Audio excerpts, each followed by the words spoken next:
സുഹൃത്തുക്കളെ, ബോധം, മസ്തിഷ്കം, സമൂഹം എന്ന ഇന്നത്തെ വിഷയം, ആദ്യത്തെ വിഷയം വളരെ ഗംഭീരമായ 2 ദിവസം നീണ്ടു നിൽക്കുന്ന ഒരു വൈജ്ഞാനിക വിരുന്നിൻ്റെ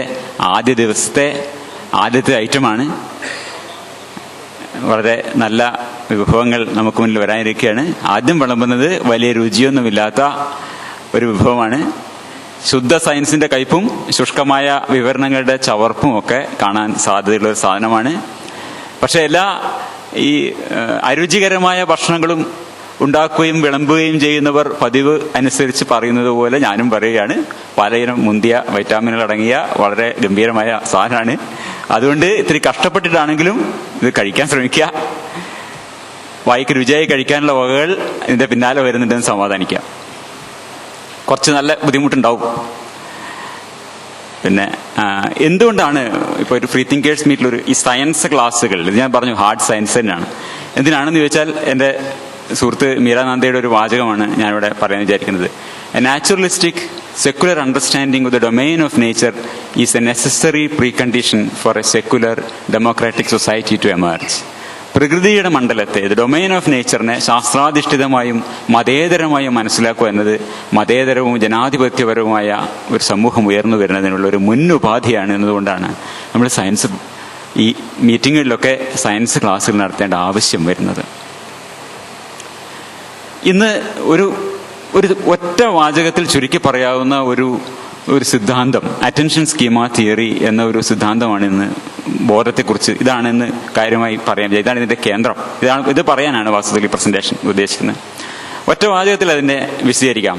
awareness is a description of attention. ശ്രദ്ധയുടെ വിവരണമാണ് അവബോധം.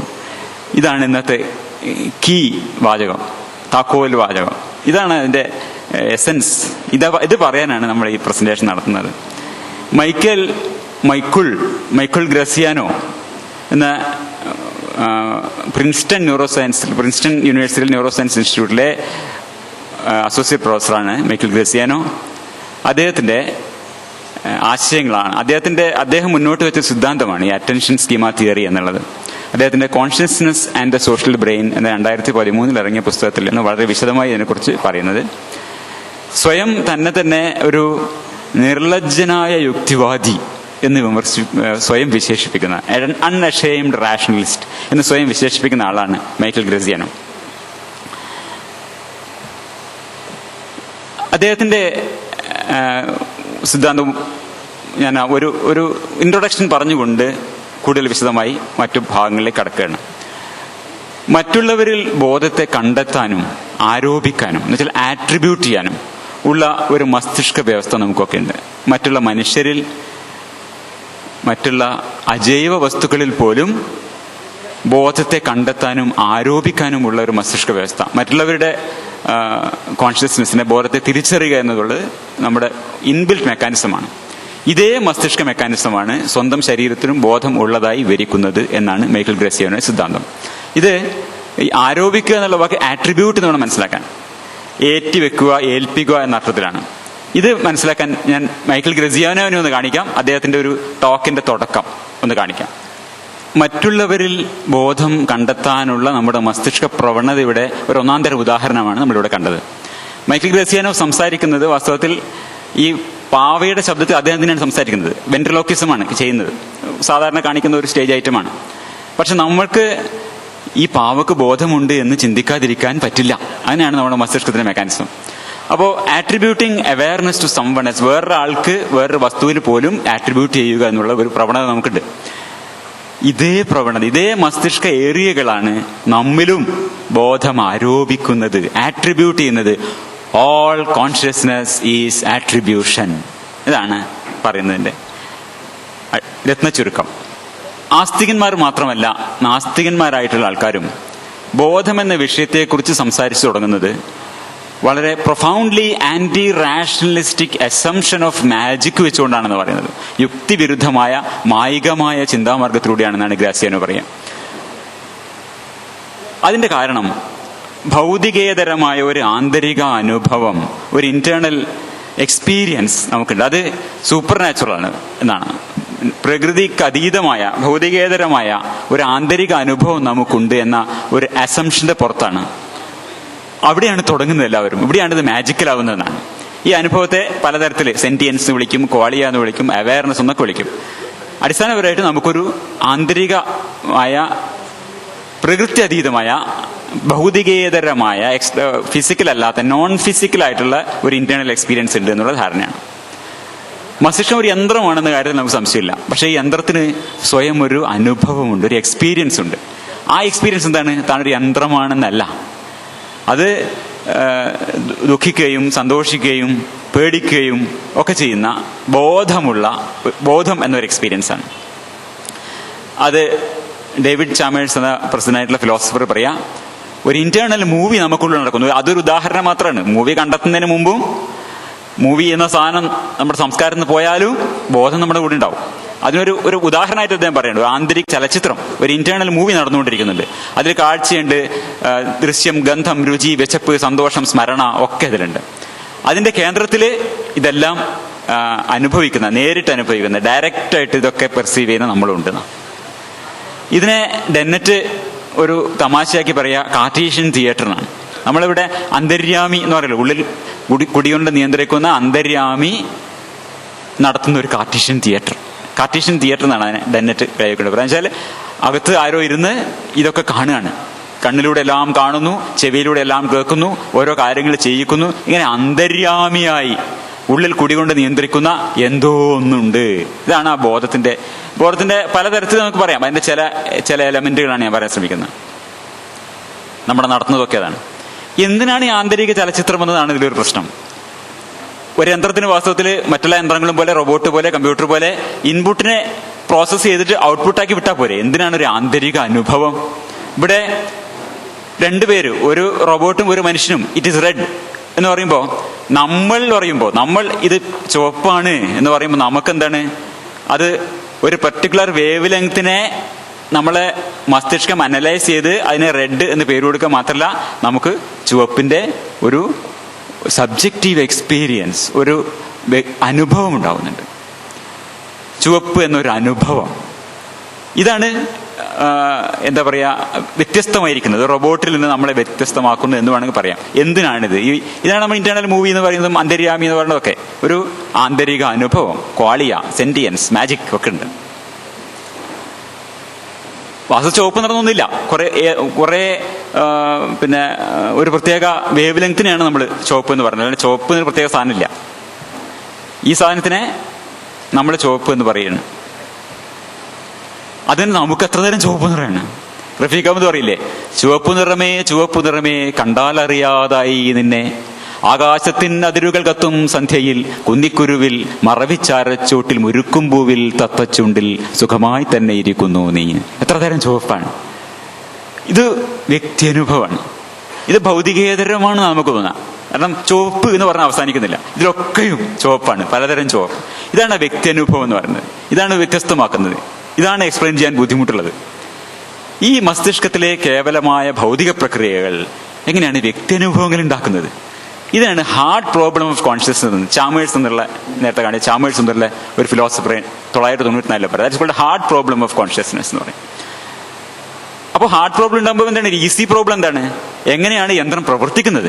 എങ്ങനെയാണ് നമുക്ക് സംവേദനം ഉണ്ടാകുന്നത്? എങ്ങനെയാണ് നമ്മൾ ലേൺ ചെയ്യുന്നത്? പഠനം എങ്ങനെയാണ്? ശ്രദ്ധ എങ്ങനെയാണ്? ഓർമ്മ എങ്ങനെയാണ്? തിരിച്ചറിയുന്നത് എങ്ങനെയാണ്? നമ്മൾ ഉദ്ദീപനങ്ങളോട് പ്രതികരിക്കുന്നത് എങ്ങനെയാണ്? ഇതൊക്കെ വാസ്തവത്തിൽ മസ്തിഷ്കം എങ്ങനെ പ്രവർത്തിക്കുന്നു എന്നതാണ്. ഇതൊരു താരതമ്യേന ഈസി പ്രോബ്ലം എന്നാണ് പറയാം. കണ്ടെത്താവുന്നതാണ്. Easy problem is a possible problem, not that it is very easy. കണ്ടെത്താൻ എളുപ്പമൊന്നല്ല, കണ്ടെത്താൻ വളരെ ബുദ്ധിമുട്ടാണ്, പക്ഷെ കണ്ടെത്താൻ സാധ്യമാണ്. അതേസമയം ഹാർഡ് പ്രോബ്ലം ഇമ്പോസിബിൾ ആണ്. It is impossible problem. It is scientifically unapproachable. ശാസ്ത്രീയമായി നമുക്ക് സമീപിക്കാൻ പോലും പറ്റില്ല എന്നുള്ളതാണ്.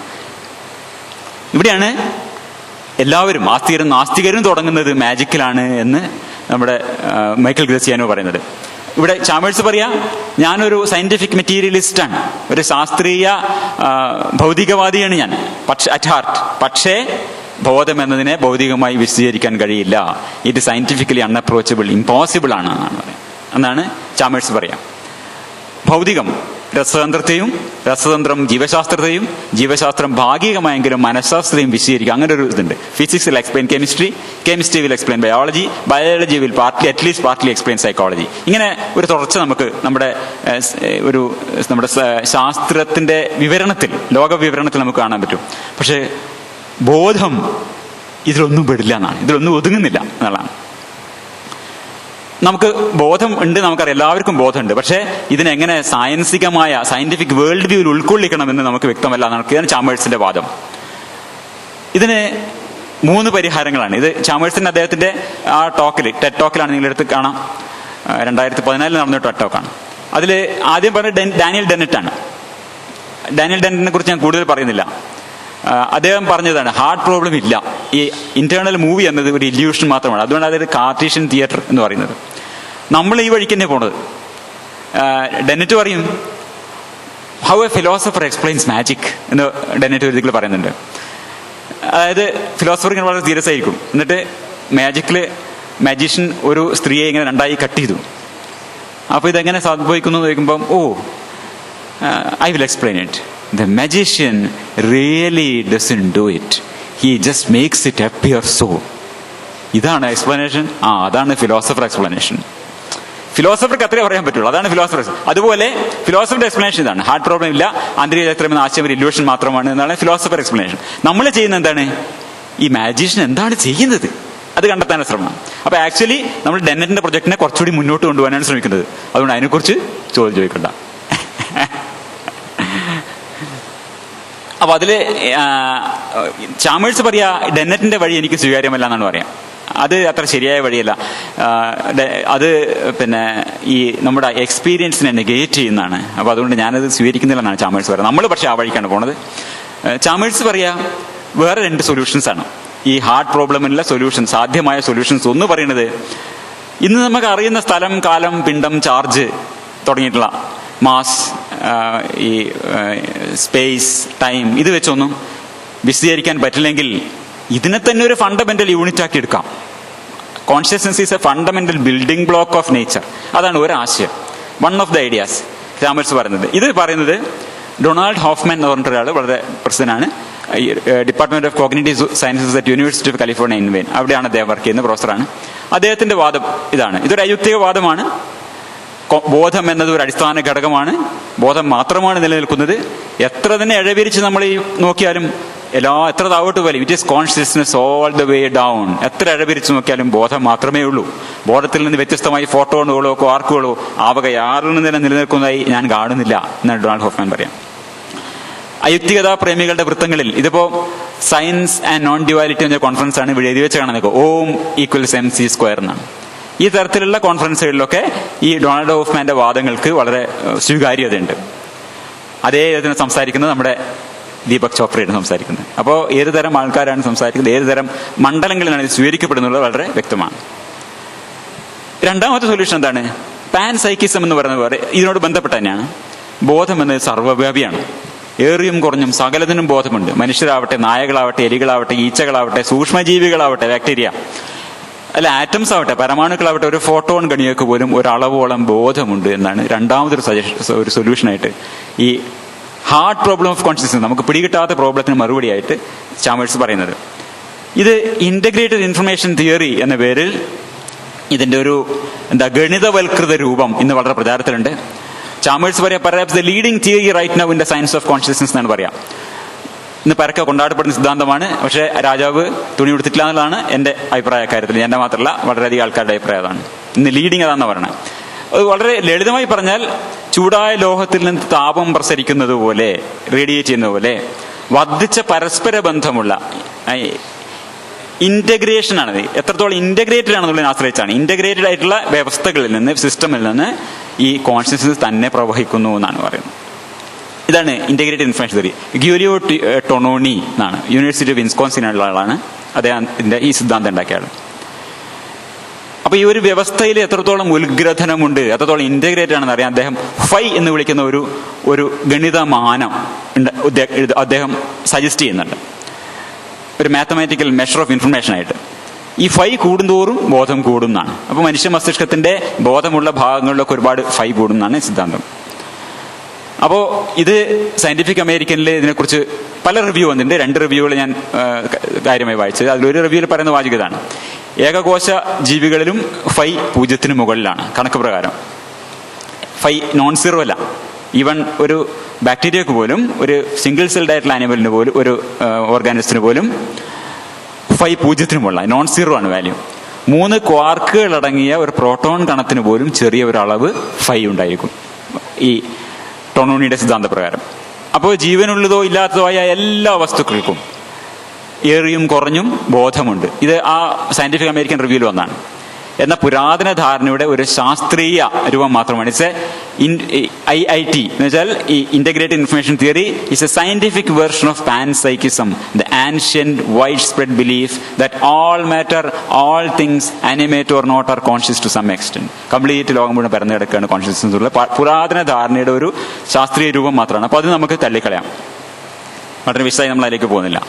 പിന്നെയുള്ളത് നമ്മുടെ നാട്ടിലും പലരും പറഞ്ഞു കേട്ടിട്ടുള്ളതും പ്രചരിപ്പിച്ചിട്ടുള്ളതായ വേറൊരു അയുക്തിക സിദ്ധാന്തമാണ് consciousness out of quantum physics എന്നാണ്.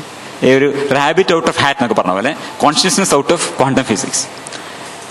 ഈ ക്വാണ്ടം ഫിസിക്സ് ഡെന്നറ്റ് ഒരു കളിയായി പറഞ്ഞത് quantum physics to the rescue എന്നാണ്. ഈ സൂപ്പർ ഹീറോനെ പറ്റി പറഞ്ഞ പോലെ ക്വാണ്ടം ഫിസിക്സ്, ഒരു പ്രോബ്ലം ഉണ്ടെങ്കിൽ ഉടനെ അവിടെ quantum physics to the rescue എന്നാണ്. അപ്പോൾ Powerpuff Girls for rescue എന്നൊക്കെ പറഞ്ഞ പോലെ ഓരോ സൂപ്പർ സ്റ്റാറുകൾ ഇങ്ങനെ ഇറങ്ങി വന്ന് രക്ഷപ്പെടുത്താണല്ലോ. അപ്പൊ തൽക്കാലം സൂപ്പർമാൻ ടു ദ റെസ്ക്യൂ എന്നാണ്. അപ്പൊ തൽക്കാലം ഈ സൂപ്പർമാൻമാളൊന്നും ഇതുവരെ നമ്മുടെ ലോകത്ത് ഇറങ്ങി വന്നിട്ട് ഇങ്ങനെ നടത്തിയാലും കണ്ടിട്ടില്ല ഈ വക പ്രശ്നങ്ങളിലൊക്കെ. അവിടെ ഞാൻ എൻ്റെ വക ഒരു ചുമ്മാ ഒരു നിയമം ഉണ്ടാക്കിയിട്ടുണ്ട്. എൻ്റെ വക ഒരു നിയമമാണ്.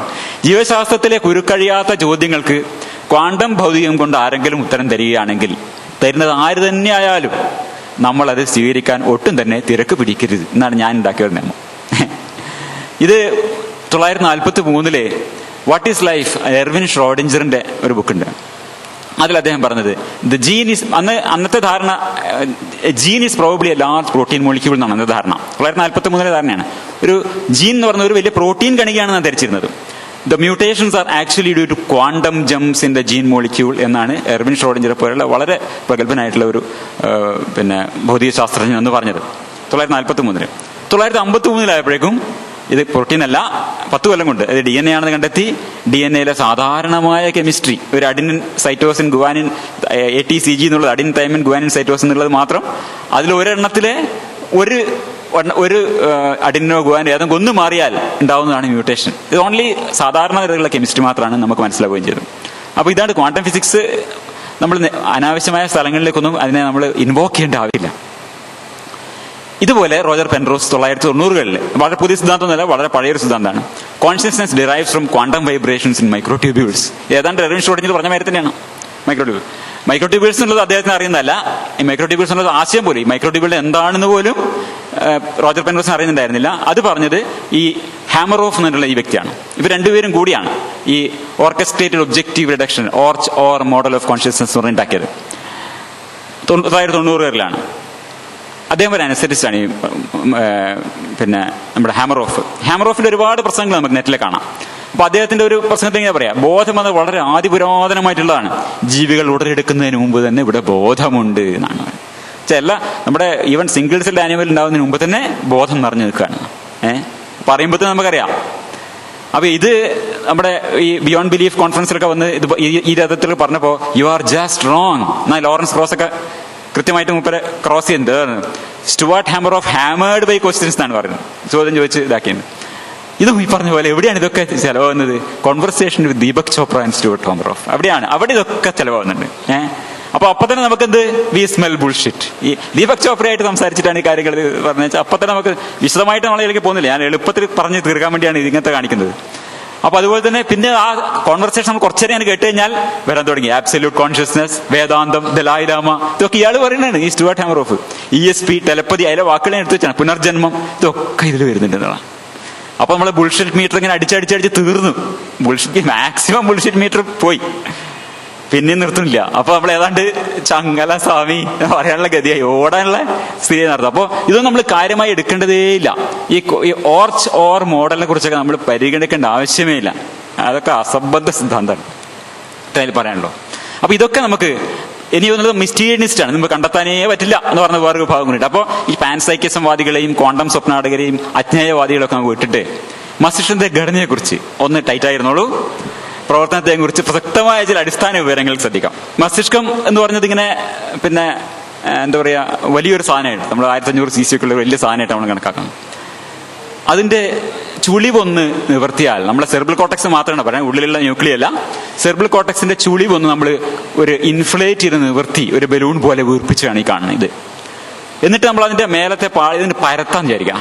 പരത്തി കഴിഞ്ഞാൽ അത്ര ഉണ്ടാവും, ഒരു ഫ്ലോർ ടൈലിന്റെ അത്ര വലുപ്പം ഉണ്ടാവും. 1.3 മീറ്റർ സ്ക്വയർ ഫീറ്റാണ് വലുപ്പമുള്ളൂ. അതിന്റെ തിക്നെസ്സോ ഒരു 3 മില്ലിമീറ്ററാണ്. 3 മില്ലിമീറ്റർ, 2 മുതൽ 4 മില്ലിമീറ്റർ വരെ തിക്നെസ് മാത്രമുള്ള ഒരു പാടയാണ് മൊത്തം മസ്തിഷ്കം എന്ന് പറഞ്ഞത്. അത് പാടയാണ് ഇവിടെ നിവർത്തി വെച്ചിരിക്കുന്നത്. ഇത് ഈ ബാക്കിയുള്ളതൊക്കെ എന്താണ്, ഇതൊക്കെ തമ്മിലുള്ള കണക്ഷനുകളാണ്. ഇവിടെയാണ് ഇതിന്റെ ബോഡി കിടക്കുന്നത്. ഈ നീളത്തിൽ ഇത് വളരെ ചെറുതായി കാണിച്ചിരിക്കുകയാണ്, വളരെ നീണ്ട കണക്ഷൻസ് ഉണ്ട്. അടുത്തുള്ളവയും മാത്രമല്ല അകലത്തുള്ളവയുമായി ഇതെങ്ങനെ കണക്ട് ചെയ്തിരിക്കുന്നു. ഇതാണ് human connectome project, human genome project എന്ന് പറഞ്ഞ പോലെ തന്നെ ഇപ്പൊ ഇതിന്റെ കണക്ഷൻസ് കാണാൻ, ബ്രെയിനിന്റെ കണക്ഷൻസിന് വേണ്ടി ഒരു പ്രൊജക്ട് ഉണ്ട്, അതാണ് ഹ്യൂമൻ കണക്ടോം പ്രൊജക്ട്. അതിലൊരു ചിത്രമാണിത്. പരസ്പരം എത്രത്തോളം കണക്റ്റഡ് ആണ് നിങ്ങൾക്ക് കാണാം. ഓരോ സെല്ലും പരസ്പരം ഒരുപാട് കണക്ഷൻസിലൂടെയാണ് നോക്കും.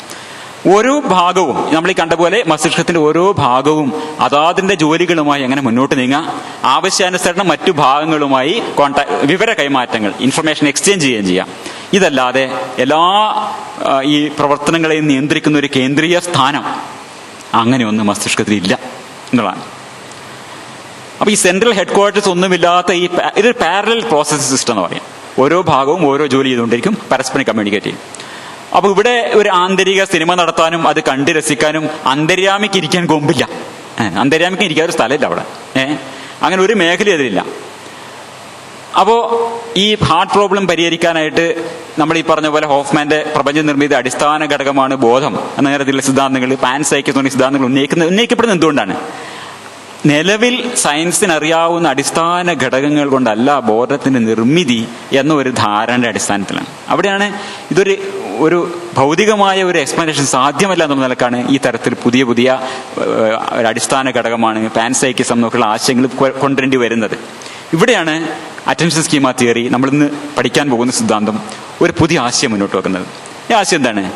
അവബോധം എന്നത് ദ്രവ്യമോ ഊർജമോ ഒന്നുമല്ല, ഇൻഫർമേഷനാണ്. Awareness is information encoded in brain. ഇതാണ് പുതിയ ഒരു തെളിച്ചം കിട്ടുന്നത്. ഇതെന്താണ്? What is awareness? Awareness is information encoded in brain. ഇത് വീണ്ടും ഡെന്നറ്റിന്റെ ഒരു ടോക്കിൽ അദ്ദേഹം നോബർട്ട് വീനർ എന്ന് പറഞ്ഞ ഒരാളെ കുറിച്ച് പറയുന്നുണ്ട്. അദ്ദേഹമാണ് ഈ വാചകം ആദ്യം പറയുന്നത്. Information is information, not matter or energy. No materialism that does not admit this can survive the present day എന്ന് പറഞ്ഞു. നമ്മളെ ഭൗതികവാദത്തിൽ ഇതും കൂടി ഉൾപ്പെടുത്തുന്നുണ്ട്. ഊർജവും പിന്നെ വസ്തുവും മാത്രമല്ല, ദ്രവ്യവും ഊർജവും മാത്രവുമല്ല, ഇൻഫർമേഷനും കൂടി നമ്മൾ ഉൾപ്പെടുത്തിക്കേണ്ടതെന്നാണ് നോർബർട്ട് വീനർ പറയാം. ദ്രവ്യം എന്നത് information is information, it is not matter or energy. ഇത് ഡെന്നറ്റ് കുറച്ച് എക്സ്പ്ലെയിൻ ചെയ്യുന്നുണ്ട്. മൂപ്പര് പറയാ, ജീനുകൾ നിർമ്മിക്കപ്പെട്ടിരിക്കുന്നത് ഇൻഫർമേഷൻ കൊണ്ടാണ്, DNA കൊണ്ടല്ല എന്നാണ്. ഒരു കടത്തി പറയാണ് അദ്ദേഹം. അതിന് ഉദാഹരണം എന്താണ്? കവിതകൾ മഷി കൊണ്ടാണ് നിർമ്മിക്കപ്പെടുന്നതെന്നാണ്. ജീനുകൾ DNA കൊണ്ടാണ് നിർമ്മിക്കപ്പെടുന്നത് പറയുമ്പോൾ കവിതകൾ മഷി കൊണ്ടല്ല നിർമ്മിക്കപ്പെടുന്നത്. It's only a medium. കവിതകൾ എഴുതപ്പെടാനുള്ള ഒരു മാധ്യമം മാത്രമാണ്. അതുപോലെയാണ് അതിന്റെ പ്രധാനം എന്താണ്? അത് ഇൻഫർമേഷനാണ്. അപ്പൊ ജീനുകൾ എന്ന് പറഞ്ഞാൽ പ്രധാനം എന്താണ്? ഇൻഫർമേഷനാണ്. കവിതയ്ക്ക് നിലനിൽക്കാവുന്ന വിവിധ മാധ്യമങ്ങളിലൊന്ന് മാത്രമാണ്. അതുപോലെ ലോകത്ത് അടിസ്ഥാനപരമായി ഈ ഇൻഫർമേഷൻ കൊണ്ട് നിർമ്മിതമായ, മെയ്ഡ് ഔട്ട് ഓഫ് ഇൻഫർമേഷൻ, അങ്ങനെ കുറേ സാധനങ്ങളുണ്ട്. ജീൻസ് ഒരു ഉദാഹരണമാണ്. മീമുകൾ ലോക്കൻസ് പറഞ്ഞു, ഇത് വേറൊരു ഉദാഹരണമാണ്. ഇൻഫർമേഷൻ കൊണ്ട് മാത്രം നിർമ്മിതമായ അങ്ങനെ ഒരു സാധനമാണ്. ഇൻഫർമേഷൻ കൊണ്ട് നിർമ്മിതമായ ഒന്നാണ് ബോധവും എന്നാണ് പറയുന്നത്. ഇത് പക്ഷേ നമ്മൾ ആർഷഭാരതത്തിൽ നമുക്ക് നേരത്തെ അറിയാത്തതല്ല. ഇന്ത വിവരം താനായ മൂലധനം, ഞാൻ ഉണക്ക് തരുന്നത് സോറല്ല തമ്പി, ഇൻഫർമേഷൻ ഈസ് വെൽത്ത്. ഇതൊക്കെ നേരത്തെ ആർഷഭാരതത്തിലൊക്കെ നമുക്ക് നേരത്തെ അറിയേണ്ടതാണ്. എന്നാലും ഇൻഫർമേഷനാണ്. ഈ അവബോധം എന്നത് ഇൻഫർമേഷൻ എൻകോഡഡ് ഇൻ ബ്രെയിൻ, മസ്തിഷ്കത്തിൽ പ്രതിനിധീകരിക്കപ്പെടുന്ന വിവരം മാത്രമാണെന്ന് വ്യക്തമാക്കാൻ ഒരു ഉദാഹരണം പറയാം. ഇത് ഗ്രസിയാനോന്റെ പുസ്തകത്തിൽ പറയുന്നത് തന്നെയാണ്. A squirrel in the head എന്നാണ്. തലയിലെ അണ്ണാൻ എന്ന ഒരു യഥാർത്ഥ പ്രശ്നമാണ്. ഒരു delusion patient things that he has A squirrel in his head. ഒരു ഡെലിയൂഷനായിട്ട് ഒരാൾ, അയാളുടെ വിചാരം തലയുടെ ഉള്ളിൽ ഒരു അണ്ണാൻ താമസമുണ്ടെന്നാണ് അദ്ദേഹത്തിന്റെ ധാരണ. അദ്ദേഹത്തിന് തലയിൽ ഒരു അണ്ണാനുണ്ട്. അത് നമ്മൾ എന്തെന്ന് പറഞ്ഞാലും ഈ ഡെലിയൂഷന്റെ ഒരു പ്രത്യേകതയാണ്. അത് ദൃഢബോധ്യമാണ്. നമ്മൾ എന്തൊക്കെ എതിർവാദം പറഞ്ഞാലും അത് ഇതാവില്ല. അത് ഭൗതികമായി അസാധ്യമാണ്, ഇത് യുക്തിരഹിതമാണെന്നൊക്കെ അയാൾ ഇങ്ങോട്ട് പറയും നമ്മളോട്. ഇതൊക്കെ എനിക്കറിയാം, ഇത് ഭൗതികമായി അസാധ്യമാണ്, യുക്തിരഹിതമാണെന്നൊക്കെ എനിക്കറിയാം. പക്ഷേ എന്റെ തലയുള്ളിൽ എന്തുണ്ട്? അണ്ണാനുണ്ട്. അപ്പോൾ ഇത് ട്രാൻസെൻസ് ഫിസിക്സ് ഓർ ലോജിക്. അതാണ് ഈ അണ്ണാനത, സ്ക്വിരൽനെസ് എന്നുള്ളത് ഭൗതികാതീതമാണ്, യുക്തിതീതമാണ് രോഗിയുടെ ഇത്. അപ്പോ ഡെക്കാർത്തെ പറയില്ല കോജിറ്റോ എർഗോസം എന്ന് പറയുന്നത് വരെ ഇവിടെ സ്ക്വിരൽ എർഗോ സ്ക്വിരൽ എന്നാണ് അദ്ദേഹത്തിന്റെ. അത് അതിന് ദൃഢബോധ്യമാണ്, ഡയറക്റ്റ് ആക്സസ് ടു സ്ക്വിരൽനെസ് എന്നാണ് പറയാം. ഈ പേഷ്യനെ സംബന്ധിച്ചിട്ട് തലയുടെ ഉള്ളിൽ ഒരു അണ്ണാനുണ്ട്. അണ്ണാൻ എവിടെ ഇരിപ്പുണ്ട് എന്തായിരുന്നാലും. ഈ തലയണ്ണാൻ ഉയർത്തുന്ന 2 ബൗദ്ധിക പ്രശ്നങ്ങൾ ആണ് ഇവിടെ ഇവിടെ മൈക്കൽ ഉയർത്തുന്നത്, ഗ്രസിയാനോ ഉയർത്തുന്നത്. ഒന്ന് ഈസി പ്രോബ്ലം, ഒന്ന് ഹാർഡ് പ്രോബ്ലം. ഈസി പ്രോബ്ലം എന്താണ്? മസ്തിഷ്കം ഇത്ര തീർച്ചയായി ഇങ്ങനെ ഒരു നിഗമനത്തിൽ എന്തുകൊണ്ട് എത്തുന്നു, എങ്ങനെ എത്തുന്നു? അതിന് വളരെ എളുപ്പമായിട്ട് ഉത്തരമാണ്. എന്താ വെച്ചാൽ മസ്തിഷ്കം is N information processing device, brain is N information processing device. അതൊരു വിവര സംസ്കരണ സംവിധാനമാണ്. അപ്പോൾ അതിന് ലഭ്യമായ എല്ലാ വിവരങ്ങളും കൃത്യമായി കൊള്ളുന്നില്ല. മാത്രമല്ല ഇതിന്റെ ഈ എല്ലാ ഇന്റേണൽ പ്രോസസ്സും, ആന്തരിക പ്രക്രിയയും എപ്പോഴും കുറ്റമറ്റതാവണമെന്നില്ല. അതുകൊണ്ട് മിസ്റ്റേക്സ് ക്യാൻ ഹാപ്പൻ. ഒരാൾ ഇൻട്രോസ്പെക്ട് ചെയ്യുമ്പോൾ, അകത്തേക്ക് നോക്കുമ്പോൾ എന്ത് കാണുന്നു? അയാളുടെ മസ്തിഷ്കം എന്താ ചെയ്യുന്നത്? അതിന്റെ ഇന്റേണൽ ഡാറ്റയാണ് പരിശോധിക്കുന്നത്. അതിന്റെ ഡാറ്റ പരിശോധിച്ചിട്ട് ആ ഡാറ്റയിൽ എന്താണ് ഉള്ളത് അതാണ് റിപ്പോർട്ട് ചെയ്യുന്നത്. അപ്പൊ ആ ഡാറ്റ യാഥാർത്ഥ്യ വിരുദ്ധമാവാം, തെറ്റാവാം. അങ്ങനെയാണെങ്കിൽ യാഥാർത്ഥ്യ വിരുദ്ധമോ തെറ്റോ ആയ ഒരു നിഗമനത്തിൽ മസ്തിഷ്കം എത്താം, സ്വാഭാവികം. പൊതുവിൽ പറഞ്ഞാൽ ഇത്തരത്തിൽ errors of computation are not difficult to understand. അത് അത്ര ദുർഗ്രഹമല്ല. നമ്മുടെ ഉദാഹരണം പറയുകയാണെങ്കിൽ ഈ മനുഷ്യന്റെ മസ്തിഷ്കത്തിൽ തലക്കകത്തുള്ള ഒരു അണ്ണാന്റെ വിവരണം സൃഷ്ടിക്കപ്പെട്ടിട്ടുണ്ട്. There is a description of a squirrel there. കണ്ണും കാലും വാലും തലയും ഒക്കെയുള്ള ഒരു അണ്ണാന്റെ ചിത്രം. ഇതിനെ ഇയാളുടെ കോഗ്നിറ്റീവ് മെഷീനറി കണ്ടെത്തുകയും ഗ്രഹണ സംവിധാനം കണ്ടെത്തുകയും ആ വിവരണത്തെ കണ്ടെത്തി ആ വിവരണത്തെ റിപ്പോർട്ട് ചെയ്യുകയും മാത്രമാണ് ചെയ്യുന്നത്. ഇത്രയും അയാൾ എന്ത് ചെയ്തു? ഈസി പ്രോബ്ലം അവസാനിച്ചു. ഈ തലക്കുള്ളിൽ അണ്ണാൻ ഉയർത്തുന്ന ഹാർഡ് പ്രോബ്ലം ഉണ്ട്. എന്താ ഹാർഡ് പ്രോബ്ലം? കേവലം ന്യൂറോൺ കോശങ്ങളാൽ മാത്രം നിർമ്മിതമായ മസ്തിഷ്കത്തിൽ ഒരു യഥാർത്ഥ അണ്ണാൻ എങ്ങനെ ഉൽപ്പാദിപ്പിക്കപ്പെടുന്നു? How can a brain, a mere assemblage of neurons, result in an actual squirrel inside the man's head? ഇതാണ് ഒരു ഹാർഡ് പ്രോബ്ലം. ഇതിന്റെ മൃദു രോഗം എങ്ങനെ, നഖങ്ങൾ എങ്ങനെ, പാലെങ്ങനെ, കരിമുത്തൊത്ത കണ്ണുകൾ, ഇതൊക്കെ എങ്ങനെയാന്നുള്ളതാണ്. How do all this complex squirrel stuff, qualia, sentience emerge? ഇതാണ് ഭൗതികമായി അസാധ്യം നമ്മൾ പറയുന്നത്. ഇതാണ് ഹാർഡ് പ്രോബ്ലം, ചാമേഴ്സിന്റെ ഹാർഡ് പ്രോബ്ലം. ബോധം എന്നതിനെ അണ്ണാൻ എങ്ങനെ തലയുടെ ഉള്ളിൽ കയറി എന്നുള്ളത് ഭൗതികമായി വിശദീകരിക്കാൻ സാധ്യമല്ല. ന്യൂറോൺ പടലമണ്ഡലത്തിൽ നിന്ന് പൂവാലൻ അണ്ണാർ കണ്ണിലേക്ക് എത്താനുള്ള യാതൊരു വിദ്യയും സയൻസിന് അറിയില്ല. ഈ മാജിക് എങ്ങനെ സംഭവിക്കുന്നു? How does this magic happen? ഇത് വാസ്തവത്തിൽ ഈ ഡെല്യൂഷണൽ പേഷ്യന്റിന്റെ ഡെല്യൂഷൻ നമ്മളിരിക്കുന്ന എല്ലാവരും പങ്കിട്ടിരുന്നു എന്ന് വിചാരിക്കാം. We are all thinking that we have a squirrel in our head. ഇത് പരിണാമത്തിൽ നമ്മൾ മുദ്രിതമായ ഒരു മസ്തിഷ്ക ചിത്രമാണെന്നിരിക്കട്ടെ, മനുഷ്യ മസ്തിഷ്കത്തിന്റെ സാർവജനീന സവിശേഷതയാണെന്നിരിക്കട്ടെ, എങ്കിൽ ഈ ഹാർട്ട് പ്രോബ്ലത്തിന് മുന്നിൽ നമ്മൾ അമ്പയെ അടിപണിഞ്ഞു പോയനെ. നമ്മളെല്ലാവരും എന്ത് ചെയ്തേനെ? നമ്മുടെ ഉള്ളിലേക്ക് ഇൻട്രോസ്പെക്ട് ചെയ്ത് സവിശേഷ ഗുണങ്ങൾ ഇണങ്ങി വിളങ്ങുന്ന ഒരു പൂവാലനണ്ണാർക്കണ്ണനെ കണ്ടെത്തുകയും അതിന്റെ അസ്തിത്വത്തെക്കുറിച്ച് സംശയരഹിതരായി ഭവിക്കുകയും അതിനെക്കുറിച്ച് പരസ്പരം പറയുകയും നമ്മിൽ ഓരോരുത്തരിലും അതുണ്ട് എന്ന് അംഗീകരിക്കുകയും ചെയ്തേനെ. ഇതാണ് ഹാർട്ട് പ്രോബ്ലം. അതേസമയം തന്നെ ഈ ന്യൂറോ പടലമണ്ഡലത്തിൽ നിന്ന് അണ്ണാർക്കണ്ണൻ എങ്ങനെ ഉണ്ടായി എന്ന ചോദ്യം, the hard problem of consciousness അവിടെ ഇരിക്കുകയും ചെയ്തേനെ. നമുക്കെല്ലാവർക്കും അണ്ണാനുണ്ട്, പക്ഷെ അണ്ണാൻ എങ്ങനെ ഉണ്ടാവുന്നു? അത് ഹാർഡ് പ്രോബ്ലം. അപ്പോ അത് നമ്മളെന്ത് പറയും? മസ്തിഷ്കം എന്നത് ഭൗതിക തലത്തിൽ ന്യൂറോണുകളുടെ ഒരു ഗ്രൂപ്പാണ്, സംഘാതമാണെന്നിരിക്കെ തന്നെ in another plane of existence, അസ്തിത്വത്തിന്റെ മറ്റൊരു ഉയർന്ന തലത്തിൽ അതൊരു അണ്ണാൻ കൂടിയാണ് എന്നൊരു താത്വിക വിശദീകരണം നമ്മൾ ഉണ്ടാക്കുകയും ചെയ്തേനെ. നമ്മൾ യഥാർത്ഥത്തിൽ ഇവിടെ ഒരു ഹാർട്ട് പ്രോബ്ലം ഇല്ല. എന്നാൽ യഥാർത്ഥത്തിൽ അയാളുടെ മസ്തിഷ്കത്തിൽ ഒരു യഥാർത്ഥ അണ്ണാനില്ല. അണ്ണാനെ കുറിച്ചുള്ള വിവരണം മാത്രമുള്ളതാണ്. ദാർശനികമായി നമുക്കൊരു അണ്ണാൻ ഉണ്ടെന്ന് പറയാം, but it is only in the form of a information and a description. തലയണ്ണാനും ബോധവും സമം. I suggest that when the word squirrel is replaced with the word awareness, the logic remains the same. അതാണ് consciousness and social ബ്രെയിനിൽ Michael ഗ്രസിയാനോ പറയുന്നത്. ഇത്രയേ ഉള്ളൂ ബോധം എന്ന് വെച്ചാൽ. ഒരു ഡിസ്ക്രിപ്ഷനാണ് നമ്മളിത് പറയുന്നത്. ഹാർട്ട് പ്രോബ്ലം, അപ്പോൾ ഏതായാലും നമ്മുടെ യുക്തിവാദികളുടെ മീറ്റിംഗ് അല്ലേ, അപ്പൊ പെരിയോറിനൊന്ന് കാണിക്കട്ടെ. ഹാർട്ട് പ്രോബ്ലം ഇല്ലേ? ഇല്ലവേ ഇല്ല. അങ്ങനെ സാധനം ഇല്ല. There is no hard problem.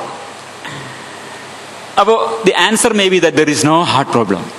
ബോധപൂർവമായ അനുഭവങ്ങളുടെ സവിശേഷ സ്വഭാവങ്ങൾ, അതായത് പ്രോപ്പർട്ടീസ് ഓഫ് കോൺഷ്യസ് എക്സ്പീരിയൻസ്, ഇതൊക്കെ ഇന്റേണൽ മൂവി എന്ന് പറഞ്ഞാലും, അന്തര്യാമി എന്ന് പറഞ്ഞാലും, ക്വാളിയ എന്ന് പറഞ്ഞാലും, സെന്റിയൻസ് എന്ന് പറഞ്ഞാലും, പിന്നെ എന്താണ് തത്തച്ചുണ്ടിലെ ചോപ്പ് എന്ന് പറഞ്ഞാലും, ഇതൊക്കെ ആ ഫീലിംഗ്, ആ വ്യക്തത, എന്റെ മുറ്റത്തെ വരിക്ക ചൊളയുടെ ടേസ്റ്റ്, ഈ ക്വാളിയ, ആ എക്സ്പീരിയൻസിനെസ്, അതിന്റെ അഭൗതിക സ്വഭാവം, ദ ഗോസ്റ്റ്ലി പ്രസൻസ് നമ്മുടെ അകത്ത് അതിരിപ്പുണ്ടല്ലോ, അത് നമ്മുടെ അകത്തൊരു മനുഷ്യനല്ല നമ്മൾ കാണും, നമ്മൾ ഒരു ഗോസ്റ്റ്ലി പ്രസൻസ് ആണ് നമ്മൾ കാണുന്നത് നമ്മുടെ ഉള്ളിൽ.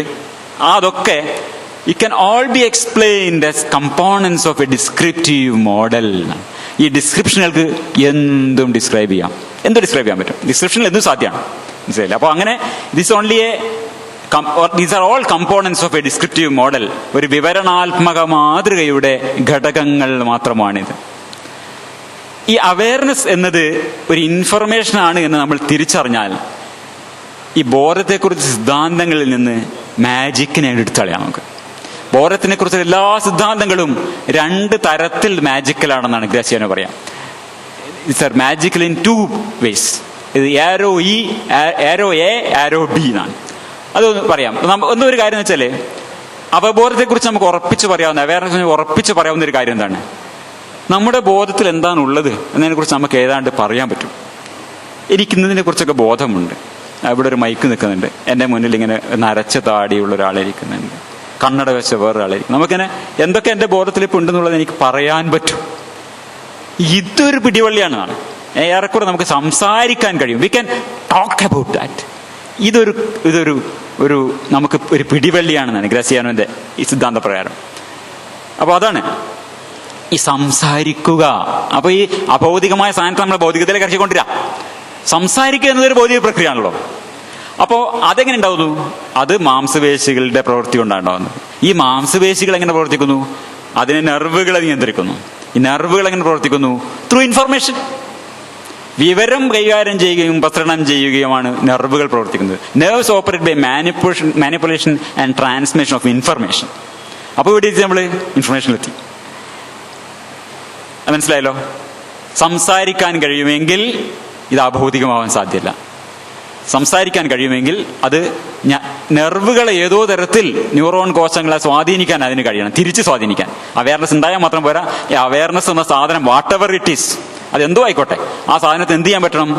മസ്തിഷ്ക കോശങ്ങളെ സ്വാധീനിക്കാൻ പറ്റണം. അതുവഴി നമ്മുടെ ലാരിങ്സിലുള്ള ഈ നെർവുകൾ വഴി ലാരിങ്സിലെ മസിലുകളെ പ്രവർത്തിപ്പിക്കാൻ പറ്റണം. എന്നാലും നമുക്ക് സംസാരിക്കാൻ പറ്റും.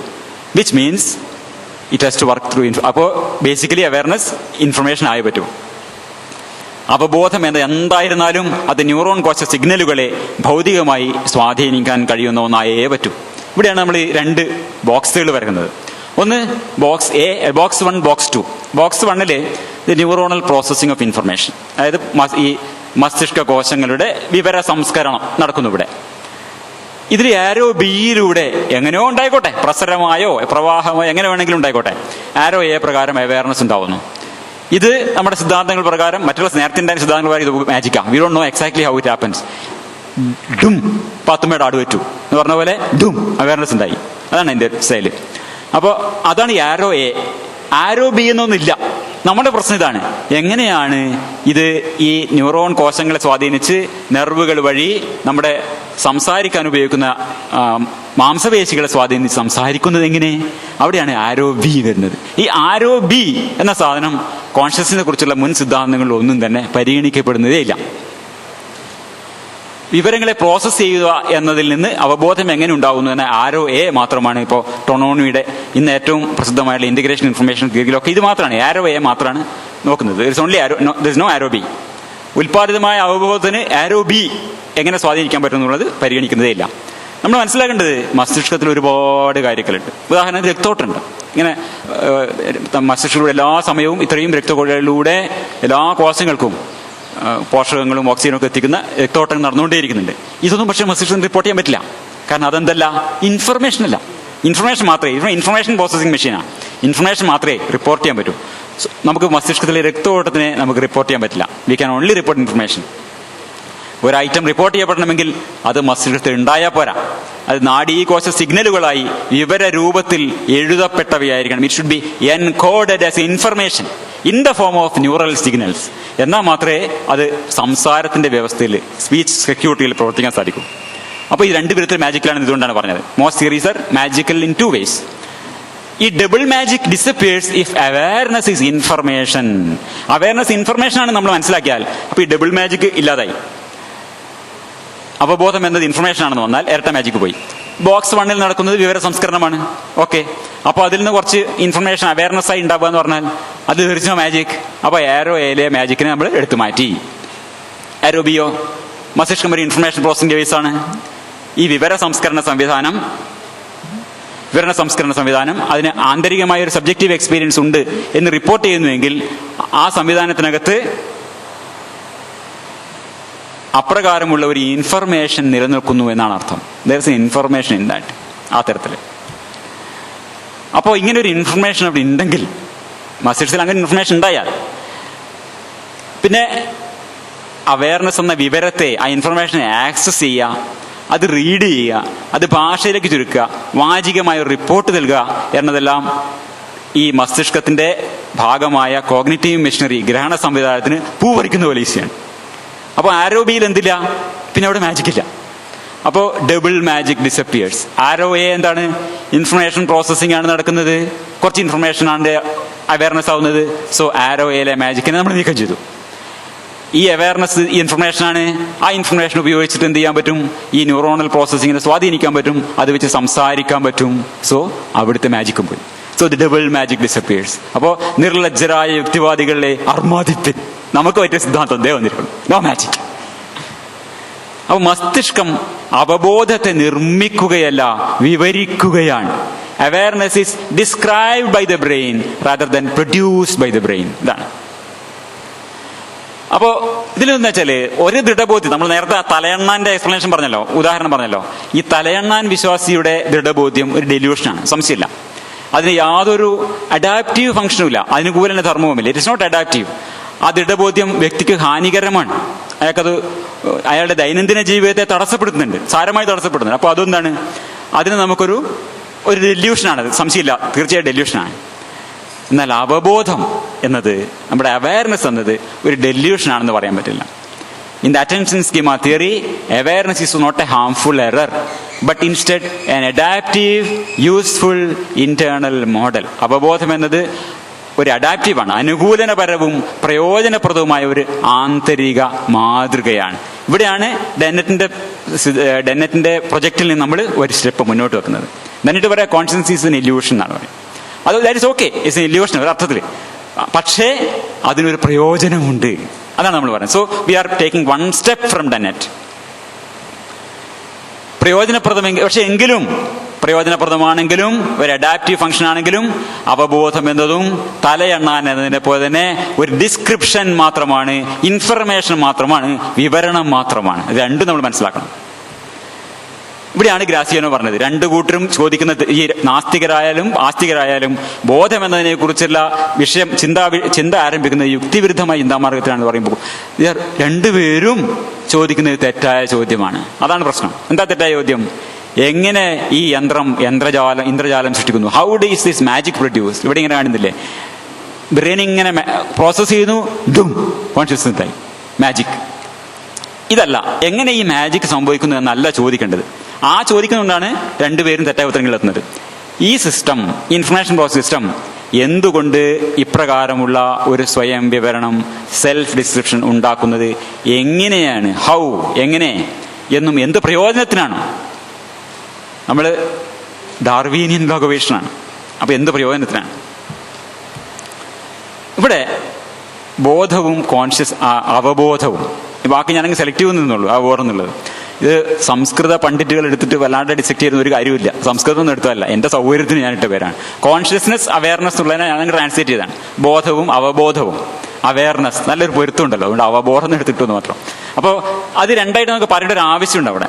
ഇതിന് വേർതിരിച്ചറിയേണ്ട കാര്യം, കോൺഷ്യസ്നസ് ഉള്ള വാക്ക് പലതരത്തിലും പ്രയോഗിച്ച് അതിന്റെ കൺഫ്യൂഷൻ ഉണ്ടാക്കുന്ന വാക്കായതുകൊണ്ട് നമ്മൾ അവയർനെസ് ഉള്ള വാക്കും കൂടി എടുത്തുകൊണ്ടാണ് ഞാൻ എക്സ്പ്ലെയിൻ ചെയ്യുന്നത്. അപ്പോൾ ഇവിടെ ഗ്രസിയാനോ പറയുന്നത് ബോധം എന്ന് പറയുന്നത് കോൺഷ്യസ്നെസ് എന്ന് പറഞ്ഞാൽ മൊത്തത്തിലുള്ള ഒരു ടേമാണ്. അത് 2 കമ്പോണൻസിലായിട്ടാണ് ഗ്രസിയാനോ പറയാം. ഒന്ന്, ബോധത്തിലെ വിവരങ്ങൾ. നമ്മളിവിടെ ഇരിക്കുമ്പോൾ നമ്മൾ കേൾക്കുന്ന ആ ഒരു കിളി ഇപ്പോൾ കരഞ്ഞു, ആ ശബ്ദം നമ്മൾ എന്താണ്, നമ്മൾ അറ്റ് മോമെന്റ് നമുക്ക് നമ്മുടെ മനസ്സിൽ വരുന്ന സാധനങ്ങൾ, നമ്മുടെ അവയർനെസ്സിലുള്ള സാധനങ്ങൾ, ബോധത്തിലെ വിവരങ്ങൾ, ദ കണ്ടന്റ്സ് ഓഫ് ഇൻഫർമേഷൻ, അതാണ് ഒരു ഭാഗം. വേറെന്നുള്ളത് എന്താണ്, ഒരു നിഗൂഢ ഘടകമുണ്ട് അവിടെ, അവയർനെസ് എന്ന് പറയുന്നത്, നമ്മൾ അവെയർ ആണ് എന്ന് വരുന്നത്. അപ്പൊ ഈ 2 ഘടകങ്ങൾ, ഈ contents of the information of which one is aware, അതാണ് ഒരു ഘടകം. ഇൻഫർമേഷൻ, ഇത് ഇൻഫർമേഷനാണ് നമുക്ക് നമ്മുടെ കണ്ണിലൂടെയും ചെവിയിലൂടെയും അല്ലെങ്കിൽ നമ്മുടെ ഓർമ്മയിൽ സ്റ്റോർ ചെയ്തതും ഒക്കെ പലതരത്തിലുള്ള ഇൻഫർമേഷൻ താൽക്കാലികമായി നമ്മുടെ ബോധത്തിലുള്ള ആ വിവരങ്ങൾ, അതായത് ആ കണ്ടന്റ്, അത് ബോധത്തിന്റെ ഒരു ഘടകമാണ്. ഇതിന്റെ കൂടെ അവെയർനെസ് എന്ന വേറൊരു ഘടകവും കൂടി കൂടിച്ചേരുന്നു. That awareness is also information, but a different kind of information. ഇത് രണ്ടും കൂടെ കൂട്ടിച്ചേർത്താണ് നമ്മൾ ബോധത്തിനുണ്ടാക്കുന്നത്. So consciousness is the contents of consciousness plus awareness. தெரிஞ்சுதா? അപ്പോ ഈ അവബോധം എന്നത് നിഗൂഢമായ 2ാം ഘടകമാണ്. ഇത് ഒരവസരത്തിൽ മസ്തിഷ്കത്തിൽ ഏതാനും ചില വിവരങ്ങളോട് മാത്രമേ ബന്ധപ്പെടുന്നുള്ളൂ. അത് നമ്മൾ ഓർക്കേണ്ടത്. നമ്മുടെ ഒരുപാട് ഓർമ്മകൾ മനസ്സിലിങ്ങനെ ഉണ്ട്. പുളിയിഞ്ചിയുടെ രുചി മുതൽ, അതിപ്പോ എന്റെ മനസ്സിൽ വന്നാ ചുമ്മാ എന്തൊക്കെയോ എവിടേക്കോ കിടക്കുന്നുണ്ട്. പക്ഷെ ഇതൊന്നും ഒരേ സമയത്ത് നമ്മളെ ബോധത്തിലില്ല. നിങ്ങൾ ആരും പുളിയിഞ്ചിയെ കുറിച്ച് ആലോചിച്ചിട്ടുണ്ടാവില്ല. ഇപ്പോൾ ഞാൻ പറഞ്ഞപ്പോഴാണ് പുളിയിഞ്ചിയെ കുറിച്ച് ആലോചിക്കും. അപ്പോൾ നമ്മൾ ഇതൊക്കെ മനസ്സിൽ എവിടേക്കോ ഉണ്ട്. ഈ ഓർമ്മകളുണ്ട്, ശബ്ദങ്ങളുണ്ട്, കേൾക്കുന്ന പല ശബ്ദങ്ങളും നമ്മൾ ചിലപ്പോൾ നമ്മുടെ ബോധത്തിലേക്ക് വരുന്നില്ല. അപ്പോൾ ഏതാനും ചില വിവരങ്ങൾ മാത്രം, ഒരു 4 ഐറ്റം ഒക്കെ ഉണ്ടാവുള്ളൂ അറ്റ് എ ടൈം. അത് ഇപ്പോൾ നമ്മൾ ആലോചിച്ച് നോക്കാം. ടേബിൾ ടെന്നീസ് കളിക്കുന്ന ഒരു ഉദാഹരണം, ഞാൻ ഈ ബുക്കുകളിൽ ഉദാഹരണം പറഞ്ഞ്, ഈ ബുക്കുകൾ ഫോളോ ചെയ്യുമ്പോൾ ഇതേ ഉദാഹരണങ്ങൾ കാണുമ്പോൾ ഒരു സൗകര്യം ഉണ്ടല്ലോ, അതുകൊണ്ടാണ് ഇതിനെ ഉപയോഗിക്കുന്നത്. കോൺഷ്യസ്നെസ് എ വെരി ഷോർട്ട് ഇൻട്രൊഡക്ഷനിലെ സൂസൻ ബ്ലാക്ക്മോർ പറഞ്ഞ ഉദാഹരണമാണിത്. 2 ഉദാഹരണങ്ങൾ. ഒന്ന് ടൈപ്പ് ചെയ്യുന്ന ഉദാഹരണം. നമ്മളൊരു ഇമെയിൽ അയക്കുന്നു. ടൈപ്പ് ചെയ്യുമ്പോൾ നമ്മളെ വാക്കുകളും വാചകങ്ങളും ആശയങ്ങളും മാത്രം ഉദ്ദേശിക്കുന്നത്, അല്ലാണ്ട് ഏത് അക്ഷരം എവിടെ നോക്കി ഇങ്ങനെ ടൈപ്പ് ചെയ്യാൻ ചെയ്യുന്നത്. അതങ്ങ് ഓട്ടോമാറ്റിക്കായി നടന്നു പോവാണ്. അതൊക്കെ വളരെ ഇന്റഗ്രേറ്റ് ആയി നടന്നു പോകുന്ന കാര്യങ്ങളാണ്. അതൊക്കെ നമ്മുടെ ബോധത്തിന് പുറത്താണ്. സൈക്കിൾ ഓടിക്കുന്നത് നമ്മളങ്ങനെ കയറി അങ്ങനെ പോവാണ് സൈക്കിൾ ഓടിക്കുന്നത്. അല്ലെങ്കിൽ ടേബിൾ ടെന്നീസ് കളിക്കുമ്പോൾ കളി ഇങ്ങനെ ജയിക്കുന്നത് മാത്രം നമ്മൾ ആലോചിക്കുന്നത്. ഒരുപാട് ആയിരക്കണക്കിന് കാര്യങ്ങൾ അതിൻ്റെ ഇടയിൽ ഇങ്ങനെ നമ്മളെ ബോധത്തിന് പുറത്ത് നടന്നു പോകുന്നുണ്ട്. ബോധത്തിന് ഇത്തിരി സാധനങ്ങളെ നമ്മുടെ ബോധത്തിൽ ഉണ്ടാവുള്ളൂ. ബാക്കി കാര്യങ്ങളൊക്കെ അവിടെ ഗംഭീരമായി നടക്കുന്നുണ്ട്. ബോധമില്ലെങ്കിലും കാര്യങ്ങൾ വേണമെങ്കിൽ നടക്കാൻ മതി. ബോധമുള്ള അവയർനെസ് ഒന്നില്ലെങ്കിലും ബോധമില്ലാതെ കിടക്കും അവസ്ഥക്കുമേലയായി ഘോര വിപത്ത് എന്തു ഭൂമിയിൽ നിന്ന് കുഞ്ഞാവുന്നേരം കൊണ്ട് കാത്തുണ്ട്. അപ്പോൾ വാസ്തവത്തില് ബോധമില്ലാതെ നടക്കുന്ന അവസ്ഥയിൽ നമ്മൾ എപ്പോഴും അധികവും നമ്മൾ ബോധം വളരെ കുറച്ച് ഉപയോഗിക്കുന്നുള്ളൂ. നമ്മുടെ ഈ നടത്തമൊക്കെ ഏറിയ അളവും വലിയ ബോധമില്ലാണ്ട് നമ്മൾ നടന്നു പോവുകയാണ്. അതിലൊന്നും നമുക്ക് ബോധമില്ല. ഒരു കാലം എടുത്തു വെച്ചു, മറ്റേ കാലം എടുത്തു വെച്ചു, ഇങ്ങനെ ബോധപൂർവ്വമാണ് നമ്മൾ നടക്കുന്നത്. അതല്ല, അതൊക്കെ ബോധമില്ലാണ്ട് തന്നെ നടന്നോളും. ബോധത്തിൽ വളരെ കുറച്ചൊരു 3-4 കാര്യങ്ങൾ മാത്രമേ നമ്മൾ ബോധത്തിൽ വെക്കുന്നുള്ളൂ. ഒരേ സമയത്ത് 1 മുതൽ പരമാവധി 4 വരെ. ഇതെന്താണ്? It's a biological price to pay for global access. ഇത് ബെർണാഡ് ബാർസ് എന്ന് പറഞ്ഞിട്ടുള്ള ഒരാളുടെ വേറൊരു ആർട്ടിക്കിൾ ഞാൻ എടുത്താണ്. പിന്നെ ഇയാൾ പറഞ്ഞതല്ല, ഗ്രസിയാനോ പറഞ്ഞതല്ല. ഒരേ സമയത്ത് പരമാവധി 1 മുതൽ 4 വരെ വിവരങ്ങൾ മാത്രമേ ശേഖരിക്കാൻ പറ്റൂ. That is a biological price we pay. കാരണം എത്ര വിചിത്രമായ, എത്ര വ്യത്യസ്തമായ മണ്ഡലങ്ങളിൽ നിന്ന് ഇതൊക്കെ വരാൻ. അപ്പൊ കണ്ടമാനം പറ്റില്ല, കുറച്ച് 4 പറ്റും. അപ്പൊ ഇതിനെയല്ല നമ്മൾ വിശദീകരിക്കാൻ ശ്രമിക്കുന്നത്. ഞാൻ പറഞ്ഞത് ഈ കണ്ടന്റ് ഓഫ് കോൺഷ്യസ്നെസ്സിനെ അല്ല നമ്മൾ വിശദീകരിക്കാൻ ശ്രമിക്കുന്നത്. ഓർമ്മകളെ, വികാരങ്ങളെ, കാഴ്ചയെ, സ്പർശത്തെ, ഇതൊന്നുമല്ല നമ്മൾ വിശദീകരിക്കാൻ ശ്രമിക്കുന്നത്. അത് ഇൻഫർമേഷനാണ്, നമുക്കറിയാം, അതവിടെ ഉണ്ട്. നമ്മൾ ഈ അവെയർ ആവുന്നതിനെ കുറിച്ചിട്ട് ഈ മഞ്ഞ സാധനമുണ്ടല്ലോ, അവെയർനെസ്, ഇതിനെയാണ് നമ്മളെ വിശദീകരിക്കേണ്ടത്. ഇതിനു വേണ്ടിയാണ് നമ്മൾ ബോധത്തെയും വേർതിരിച്ച് കാണിച്ചത് ടെർമിനോളജി ആയിട്ട്. അപ്പോൾ നമ്മളൊരു വാചകം എടുക്കാം. I am aware of X. എക്സിൽ എന്താവാം? ശബ്ദമാവാം, ഒരു ചുവന്നാപ്പിളാവാം, സന്തോഷം എന്ന വികാരമാവാം, അല്ലെങ്കിൽ ഒരു മാത്തമാറ്റിക്കൽ ഫോർമുല ആവാം, എന്തോ ആവാം. ഇത് ഇൻഫർമേഷൻ. ഇതിനെക്കുറിച്ചല്ല നമ്മൾ ബോധമിടാവുന്നത്. പിന്നെ ഒന്ന് അതിൻ്റെ ബോഡി സ്കീമ, എൻ്റെ ഓർമ്മകൾ, എൻ്റെ ഈ ജീവശാസ്ത്ര, എൻ്റെ ബയോഗ്രഫിക്കൽ മെമ്മറി, അതൊക്കെ അവിടെ ഉണ്ട്, ഞാൻ എന്നുള്ളത്. അതിനെയും അല്ല നമ്മൾ തൽക്കാലം അഡ്രസ് ചെയ്യാൻ പറ്റുന്നത്. ഇതിൻ്റെ മിഡിൽ സെഗ്മെന്റിനെയാണ് ആം അവെയർ ഓഫ്. ഈ അവെയർനെസ്സിനെയാണ് നമ്മൾ വിശദീകരിക്കാൻ ശ്രമിക്കുന്ന അർത്ഥം. അറ്റൻഷൻ ഇതിൻ്റെ ഈ മധ്യഖണ്ഡത്തിലാണ് നമ്മൾ ശ്രദ്ധിക്കാൻ പോകുന്നത്. ഇത് അറ്റൻഷൻ സ്കീമാത്തിൽ പ്രകാരം ഇതിൻ്റെ ഈ രണ്ടും തമ്മിലുള്ള ഒരു ബന്ധത്തിന്റെ ഡിസ്ക്രിപ്റ്റീവ് മോഡലാണെന്ന് പറയാം. അന്ത്യഖണ്ഡങ്ങൾ ആവശ്യമുണ്ട്, പക്ഷേ നമ്മൾ ശ്രദ്ധ കേന്ദ്രീകരിക്കാൻ പോകുന്നത് ഐ ആം അവെയർ ഓഫ് എന്നുള്ളതിന് ആ നടുവിലെ ഖണ്ഡമാണ്. ഒരു ഗ്രീൻ ആപ്പിൾ വീഴുന്നു. അപ്പോൾ നമ്മൾ വിവിധ വിവരക്കൂട്ടം, മസ്തിഷ്കത്തിന്റെ നമ്മൾ പറഞ്ഞ ഒരു ഷീറ്റ് ഇങ്ങനെ പരത്തിയിട്ടിരിക്കുക. ഓരോ ഭാഗത്താണ് ചലനം, നിറം, പിന്നെ അങ്ങനെ ഓരോന്നോരോ ദിക്കില്ല, ഷേപ്പ്, ഇങ്ങനെ ഓരോന്നോരോ ദിക്കില്ല പ്രോസസ്സ് ചെയ്യുന്ന. അത് ഇൻറ്റഗ്രേറ്റ് ഇൻഫർമേഷൻ ആയിട്ട് വരും. അത് 3 ഇൻറ്റഗ്രേറ്റ് ഒരു സെറ്റ് ഓഫ് ഇൻഫർമേഷൻ. അപ്പോൾ ഗ്രീൻ, റൗണ്ട് പ്ലസ് മോഷൻ ഇങ്ങനെയൊക്കെ കൂടി എൻ്റെ അടുത്ത് വന്നു. അതൊരു കണ്ടന്റ് ഓഫ് കോൺഷ്യസ്നസ് ആണ്. അതിൻ്റെ കൂടെ awareness, brain is now aware of apple എന്ന് പറയാം. ആ ഒരു ഡിസ്ക്രിപ്ഷൻ കൂടി ഇതിൻ്റെ കൂടെ ചേരുമ്പോഴാണ് നമ്മൾ ആപ്പിളിനെ കുറിച്ച് അവെയർ ആവുന്നത്. ഇങ്ങനെ വ്യത്യസ്ത ഏരിയയിൽ വ്യത്യസ്ത മോഷൻ, സ്റ്റീരിയോ, കളർ, ടെക്സ്ചർ ഇതൊക്കെ ഓരോ ദിക്കിലും ഓരോ സ്ഥലത്താണ് നടക്കുന്നത്. വളരെ വിശദമായി നമ്മളതിലേക്ക് പോകുന്നില്ല. അപ്പോൾ എന്താ ചെയ്യുന്നത്? ആപ്പിളിനെ കുറിച്ചൊരു informational description, round, green, moving, ഇങ്ങനെ ഒരു ഇൻഫർമേഷണൽ ഡിസ്ക്രിപ്ഷൻ മസ്തിഷ്കം ഉണ്ടാക്കുന്നു. അത് ഈസി പ്രോബ്ലമാണ്. ബോധപൂർവ്വ അനുഭവം എന്നതിൻ്റെ ഒരു വിവരണാത്മക വിവരണം, ഒരു ഇൻഫർമേഷണൽ ഡിസ്ക്രിപ്ഷൻ കൂടെ സൃഷ്ടിക്കുന്നു. രണ്ടും കൂട്ടിച്ചേർക്കുന്നു. ഇത് രണ്ടും കൂട്ടിച്ചേർത്താണ് കോൺഷ്യസ്നസ് ഉണ്ടാക്കുന്നത്. ഇത് ആപ്പിളായാലും ആലിബാബയുടെ കഥയായാലും ആലിപ്പഴം വീണ ഓർമ്മയായാലും അലിബാത്തുണ്ടിന്റെ മധുരമായാലും ആപേക്ഷിക സിദ്ധാന്ത സൂത്രവാക്യങ്ങളായാലും ഒക്കെ ഒന്ന് തന്നെയാണ്. നമ്മൾ ബോധത്തിലെത്തുക, അതത്ര നല്ലൊരു ടെർമിനോളജി അല്ല. ബോധത്തിലെത്തുക എന്ന് പറയുന്നത് ഇത് പ്രക്രിയ സമാനമാണ്. You have an informational model ഒരു ഭാഗത്ത്, നമ്മുടെ കണ്ടന്റ് ഓഫ് കോൺഷ്യസ്നസിന്റെ, അതിന്റെ കൂടെ ഐ ആം അവെയർനെസ് ഉള്ള ഇൻഫർമേഷൻ മോഡലും കൂടെ കൂട്ടിച്ചേർക്കാണ് ചെയ്യുന്നത്. ഒരു വിവരപ്പൊതിയാണ്. ഈ വിവരപ്പൊതിയുടെ കൂടെ ഈ വിവരപ്പൊതി കൂട്ടിച്ചേർക്കുമ്പോഴാണ് ബോധം ഉണ്ടാവുന്നത്. രണ്ടും വിവരപ്പൊതികളാണ്. ബോത്ത് ദീസ് എന്താ പറയുക chunks of information is ultimate information. അത് ഏത് തരത്തിലുള്ളവാം, എന്തിനാണിത് എന്നാണ്. ഉദാഹരണത്തിന് ഇപ്പോൾ യഥാർത്ഥ ലോകത്തിലെ യഥാർത്ഥ വിവരങ്ങളെ കുറിച്ച് അത്രയും കൃത്യമായ അല്ലെങ്കിൽ പോലും നമുക്ക് വിവരണങ്ങൾ ഉണ്ടാക്കുന്നത് പ്രയോജനപ്രദമാണ്. അത് സംശയമില്ല. നമുക്ക് ഇറ്റ് ഇസ് യൂസ്ഫുൾ. അപ്പോൾ മാങ്ങ പഴുത്തതാണോ അല്ലയോ എന്നറിയാൻ എൻ്റെ പുറന്തൊലിയിൽ നിന്ന് വരുന്ന ഈ പ്രകാശത്തിന്റെ വേവ് ലെങ്തുകളെ അനലൈസ് ചെയ്ത് അത് ഇന്ന നിറമാണ്. നിറം അതിൻ്റെ ഒരു ഇൻഹൻ ക്വാളിറ്റി അല്ല, നമ്മൾ അതിനെ കൊടുക്കുന്നതാണ്. അപ്പോൾ ഇതുകൊണ്ട് നമുക്കൊരു പ്രയോജനമുണ്ട്. കാരണം പഴുത്താണോ പച്ചയാണോ അറിയാം, തിന്നാൻ പറ്റുന്നതാണോ അല്ലയോ എന്നറിയാം. അപ്പോൾ അതിന് മാങ്ങകളുടെ പുറന്തൊലി പ്രതിഫലിപ്പിക്കുന്ന പ്രകാശരശ്മികളുടെ തരംഗ ദൈർഘ്യത്തെക്കുറിച്ചുള്ള ഇൻഫർമേഷൻ നമുക്ക് പ്രയോജനകരമാണ്. അതുകൊണ്ട് ആ ഇൻഫർമേഷന്റെ ഒരു മോഡലായ മഞ്ഞ, അതൊരു മോഡലാണ്. അല്ലാണ്ട് മഞ്ഞ എന്നൊരു സാധനമില്ല. നമ്മുടെ മസ്തിഷ്കം സൃഷ്ടിക്കുന്നതാണ് മഞ്ഞ. ഒരു വണ്ട് കാണുന്നത് മഞ്ഞായിട്ട് ആയിക്കോണമെന്നില്ല. മനസ്സിലായി? ചിലപ്പോൾ കാണുന്നുണ്ടാവില്ല. വണ്ടിന് അപ്പിൾ വസ്തുക്കൾ, അതിന് പൂവാണ് വസ്തുക്കൾ. മനസ്സിലായില്ലേ? അപ്പോൾ അത് വേറെ വിഷയം. അപ്പോൾ പറഞ്ഞു വന്നത് എന്താണ്? That packet of information is relevant. അതിന്റെ കൂടെ ഇതെന്തിരപ്പിതാണ് ഈ സാധനം എന്ത് ചേർക്കുന്നതാണ് പ്രശ്നം. ഇവിടെ ഈ സാധനം അവയർനെസ് എന്തിന് ചേർക്കുന്നു? യഥാർത്ഥ വിവരണങ്ങൾക്കൊപ്പം ബോധവതിയായിരിക്കുന്ന അവസ്ഥയെക്കുറിച്ചുള്ള വിചിത്രമായ ഈ വിവരണം കൂടി കൂട്ടിക്കിടുന്നത് എന്തിനാണ്? അവയർനെസ് ഫീച്ചറിനെ എന്തിനാണ് ചേർക്കുന്നത്? അവിടെയാണ് നമ്മൾ വേറൊരു കൂടെ ഒരു കിണറിന്റെ 2ാം പടിയിലേക്ക് 4ാം പടിയിലേക്ക് വീണ്ടും ഇറങ്ങുന്നത്. ഒന്നുകൂടെ ആഴത്തിലേക്ക് പോവാണേ. ശ്രദ്ധയുടെ വിവരണമാണ് അവബോധം. Awareness it's A description, it's A information ഒക്കെ പറഞ്ഞു. ഇത് എന്തിന്റെ ഡിസ്ക്രിപ്ഷനാണ്? നമ്മൾ നേരത്തെ പറഞ്ഞു green plus round plus motion. എന്തിന്റെ എക്സ്പ്ലനേഷനാണ്? ഡിസ്ക്രിപ്ഷനാണ്. ആപ്പിളിന്റെ ഡിസ്ക്രിപ്ഷനാണ്, മാങ്ങയുടെ ഡിസ്ക്രിപ്ഷനാണ്. മഞ്ഞ ഉരുണ്ടത് താഴോട്ട് വീഴുന്നത്, അതൊരു ഡിസ്ക്രിപ്ഷൻ ഓഫ് മാങ്ങ. അതിന്റെ കൂടെ ഡിസ്ക്രിപ്ഷൻ ഓഫ് അവയർനെസ്, ബോധവാനാണ് എന്ന ഡിസ്ക്രിപ്ഷൻ. ഇതെന്തിന്റെ ഡിസ്ക്രിപ്ഷനാണ്? It is a description of attention. ഏതാണ്ട് നമ്മൾ ആദ്യം തുടങ്ങിയോടത്ത് വന്നു തുടങ്ങി കേട്ടോ. Awareness is a description of attention. ശ്രദ്ധയുടെ വിവരണമാണ് അവബോധം. അപ്പൊ മനസ്സിലാക്കേണ്ടതാണ്, മലയാളത്തിലെ പദങ്ങൾക്ക് ഒരു കുഴപ്പമുണ്ട്. ശ്രദ്ധ എന്ന മലയാള പദം നാം ഉപയോഗിച്ച് വരുന്നത് അർത്ഥത്തിലല്ല, അറ്റൻഷൻ എന്ന വാക്ക് ന്യൂറോ സയൻസിൽ പ്രയോഗിക്കുന്നത് നമ്മൾ പ്രത്യേകം ശ്രദ്ധിക്കണം. ഈ ശ്രദ്ധ എന്താണ്? മസ്തിഷ്കത്തിൽ ഒരുപാട് സിഗ്നലുകൾ ഇങ്ങനെ വന്നുകൊണ്ടിരിക്കുകയാണ്, ചുറ്റും ഒരുപാട് സിഗ്നൽ ഇങ്ങനെ വന്നുകൊണ്ടിരിക്കുക. അപ്പൊ ഇതിന് ഈ ഒരേ സമയം മത്സരിക്കുന്ന വിവിധ സിഗ്നലുകളെ ഒരു തെരഞ്ഞെടുപ്പിൽ മത്സരിക്കുന്ന വിവിധ സ്ഥാനാർത്ഥികളോട് നമുക്ക് ഉപയോഗിക്കാം. അതിൽ ഒരാളെ ജയിക്കുള്ളൂ. അപ്പൊ attention is when one integrated set of signals. മഞ്ഞ നിറമുള്ള താഴോട്ട് വീഴുന്ന മാങ്ങ, ഒരു integrated set of information signals. അല്ലെങ്കിൽ ഉദാഹരണം പറഞ്ഞാൽ ഓറഞ്ച് തലമുടിയും എന്നും പറയാനുള്ള ഉളുപ്പില്ലായ്മയും ഉള്ള സ്ഥാനാർത്ഥി. അത് പൊങ്ങി വരികയാണ് അതിൻ്റെ അകത്തേക്ക്. Rises in strength and outcompetes other signals. ഇതാണ് ഉദാഹരണം. അപ്പോൾ ഇതാണ് ഈ ന്യൂറൽ മെക്കാനിസം ഓഫ് അറ്റൻഷൻ. ഒരുപാട് സിഗ്നലുകൾ വരുന്നു, അത് കോമ്പീറ്റ് ചെയ്യുന്നു, ചിലത് ജയിക്കുന്നു, ബാക്കി അങ്ങ് പോകുന്നു. അറ്റ് എ ടൈം ഒന്ന് ജയിച്ചു വരുന്നു, പിന്നെ ജയിച്ചു വരുന്നു. അങ്ങനെ അപ്പൊ ഈ സിഗ്നലിന് പലതരത്തിന് ബൂസ്റ്റ് വരാം. ഒരുപാട് ഫണ്ട് മേലേന്ന് വരാം, താഴെ പലതരക്ക് വരാമല്ലോ.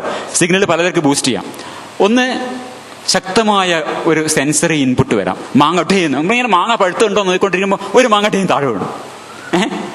അപ്പോൾ വീഴുന്ന മാങ്ങ നമ്മൾ ശ്രദ്ധിക്കും. കാരണം എന്താണ്? അവിടെ വളരെ പെട്ടെന്നൊരു മൂവ്മെന്റ് വന്നു, ഒരു സെൻസറി സിഗ്നൽ വന്നു. ഇതിനെ നമുക്ക് എന്ത് പറയാം? ഒരു ബോട്ടം അപ്പ് ബൂസ്റ്റിംഗ് ആണ്, ബോട്ടം അപ്പ് സിഗ്നൽസ് ആണ്. അതുപോലെ തന്നെ നമ്മൾ പഴുത്ത മാങ്ങ ഉണ്ടോ, പച്ചമാങ്ങകൾക്കിടയിൽ എങ്ങാനും ഒരു പഴുത്തുണ്ടോ എന്നിങ്ങനെ നോക്കുമ്പോൾ നമ്മൾ തീരുമാനമെടുത്തലാണ്. ഇതെന്താണ്? ഇത് ടോപ്പ് ഡൗൺ സിഗ്നലാണ്. നമ്മൾ ബാക്കിയൊക്കെ ഇങ്ങനെ ഒഴിവാക്കി അതിനെ മാത്രം സെർച്ച് ചെയ്യണം. ദിസ് ഈസ് അറ്റൻഷന് കിട്ടുന്ന 2 തരത്തിലുള്ള ബൂസ്റ്റിംഗ് ആണ്. അപ്പോൾ ഒന്ന് മേലെന്നാവാം, താഴെന്നാവാം, ബോട്ടം അപ്പ് ആവാം, പിന്നെ ടോപ്പ് ഡൗൺ ആവാം. ഇതിൽ നിന്നാണ് മൊമെന്ററി വിന്നർ ഓഫ് കോമ്പറ്റീഷൻ ഉണ്ടാവുന്നത്. അപ്പോൾ signals compete with each other and A winner emerges. Momentary winner of competition. കേട്ടാ, ഇതാവാം. ഇത് നമ്മൾ പ്രത്യേകം മനസ്സിലാക്കേണ്ടത്, വളരെ ശ്രദ്ധിക്കണം. അറ്റൻഷൻ എന്നത് ഇൻഫർമേഷൻ അല്ല. അറ്റൻഷൻ എന്നത് മസ്തിഷ്കത്തിൽ രേഖപ്പെടുന്ന ഒരു ഡാറ്റയല്ല, ഇൻഫർമേഷൻ അല്ല, മറിച്ച് ഡാറ്റ, ഇൻഫർമേഷൻ കൈകാര്യം ചെയ്യുന്ന ഒരു രീതിയാണ്. It is A data handling method. ഒരു പ്രവൃത്തിയാണ്, മസ്തിഷ്കത്തിന്റെ പ്രവൃത്തിയാണ്. അത് മനസ്സിലാക്കണം. സോ അവയർനെസ് എന്താണ്? ഇൻഫർമേഷനാണ്. എന്തിന്റെ? ഒരു ഡിസ്ക്രിപ്ഷനാണ്. അത് എന്തിന്റെ ഡിസ്ക്രിപ്ഷനാണ്?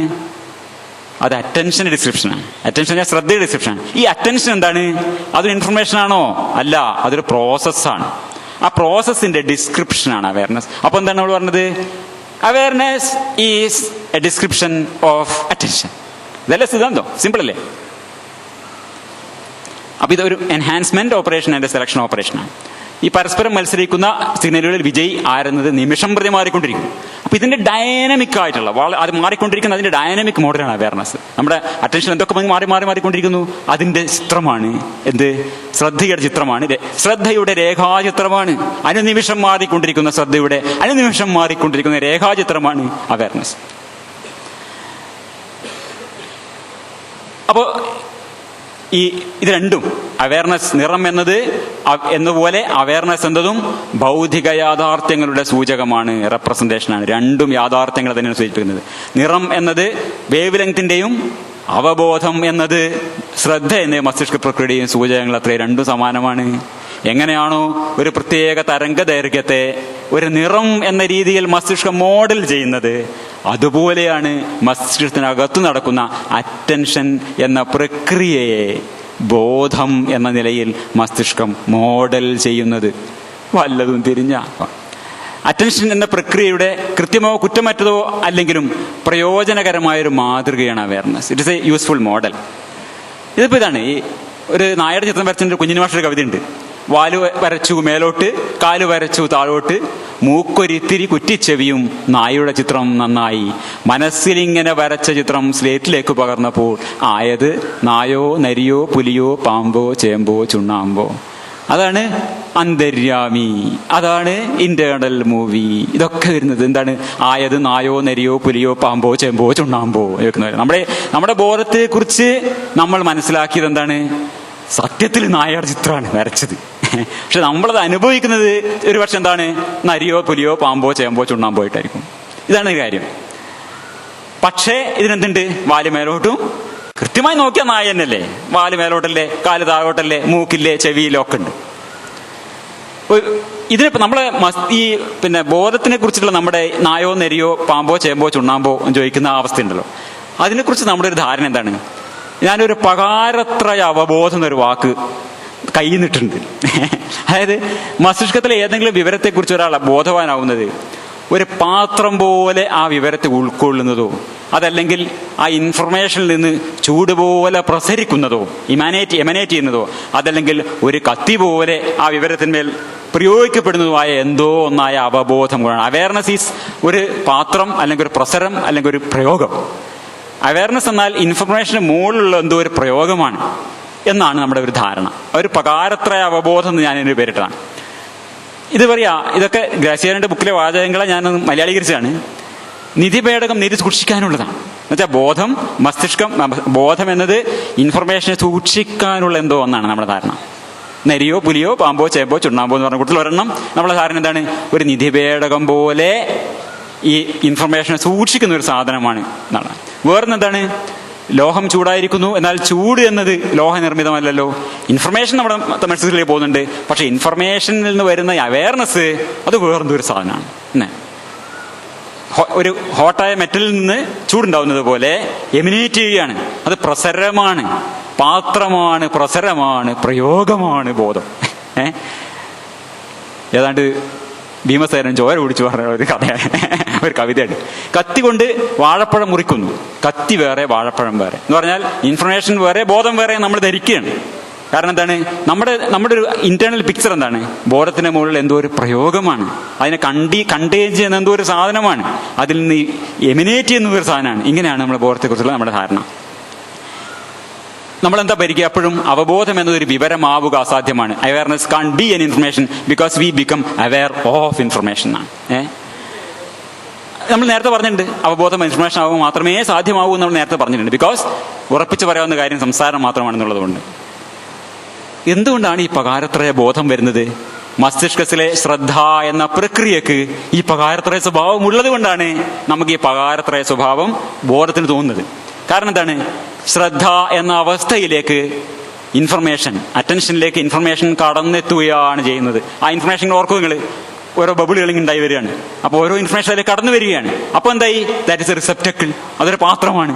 അപ്പൊ വാല് വരച്ചു മേലോട്ട്, അതാണ് വരച്ചു വെച്ചാൽ ഇവിടെ പാത്രമായി തോന്നുന്നത് എന്തുകൊണ്ടാണ്, അതിന് പാത്ര സ്വഭാവം ഉള്ളത് കൊണ്ടാണ്. Attention actually is N emergent process. അത് എമർജന്റ് പ്രോസസ് ആയതുകൊണ്ടാണ് ഇതൊരു എമർജന്റ് പ്രോസസ്സാണ് നമുക്ക് തോന്നുന്നത്.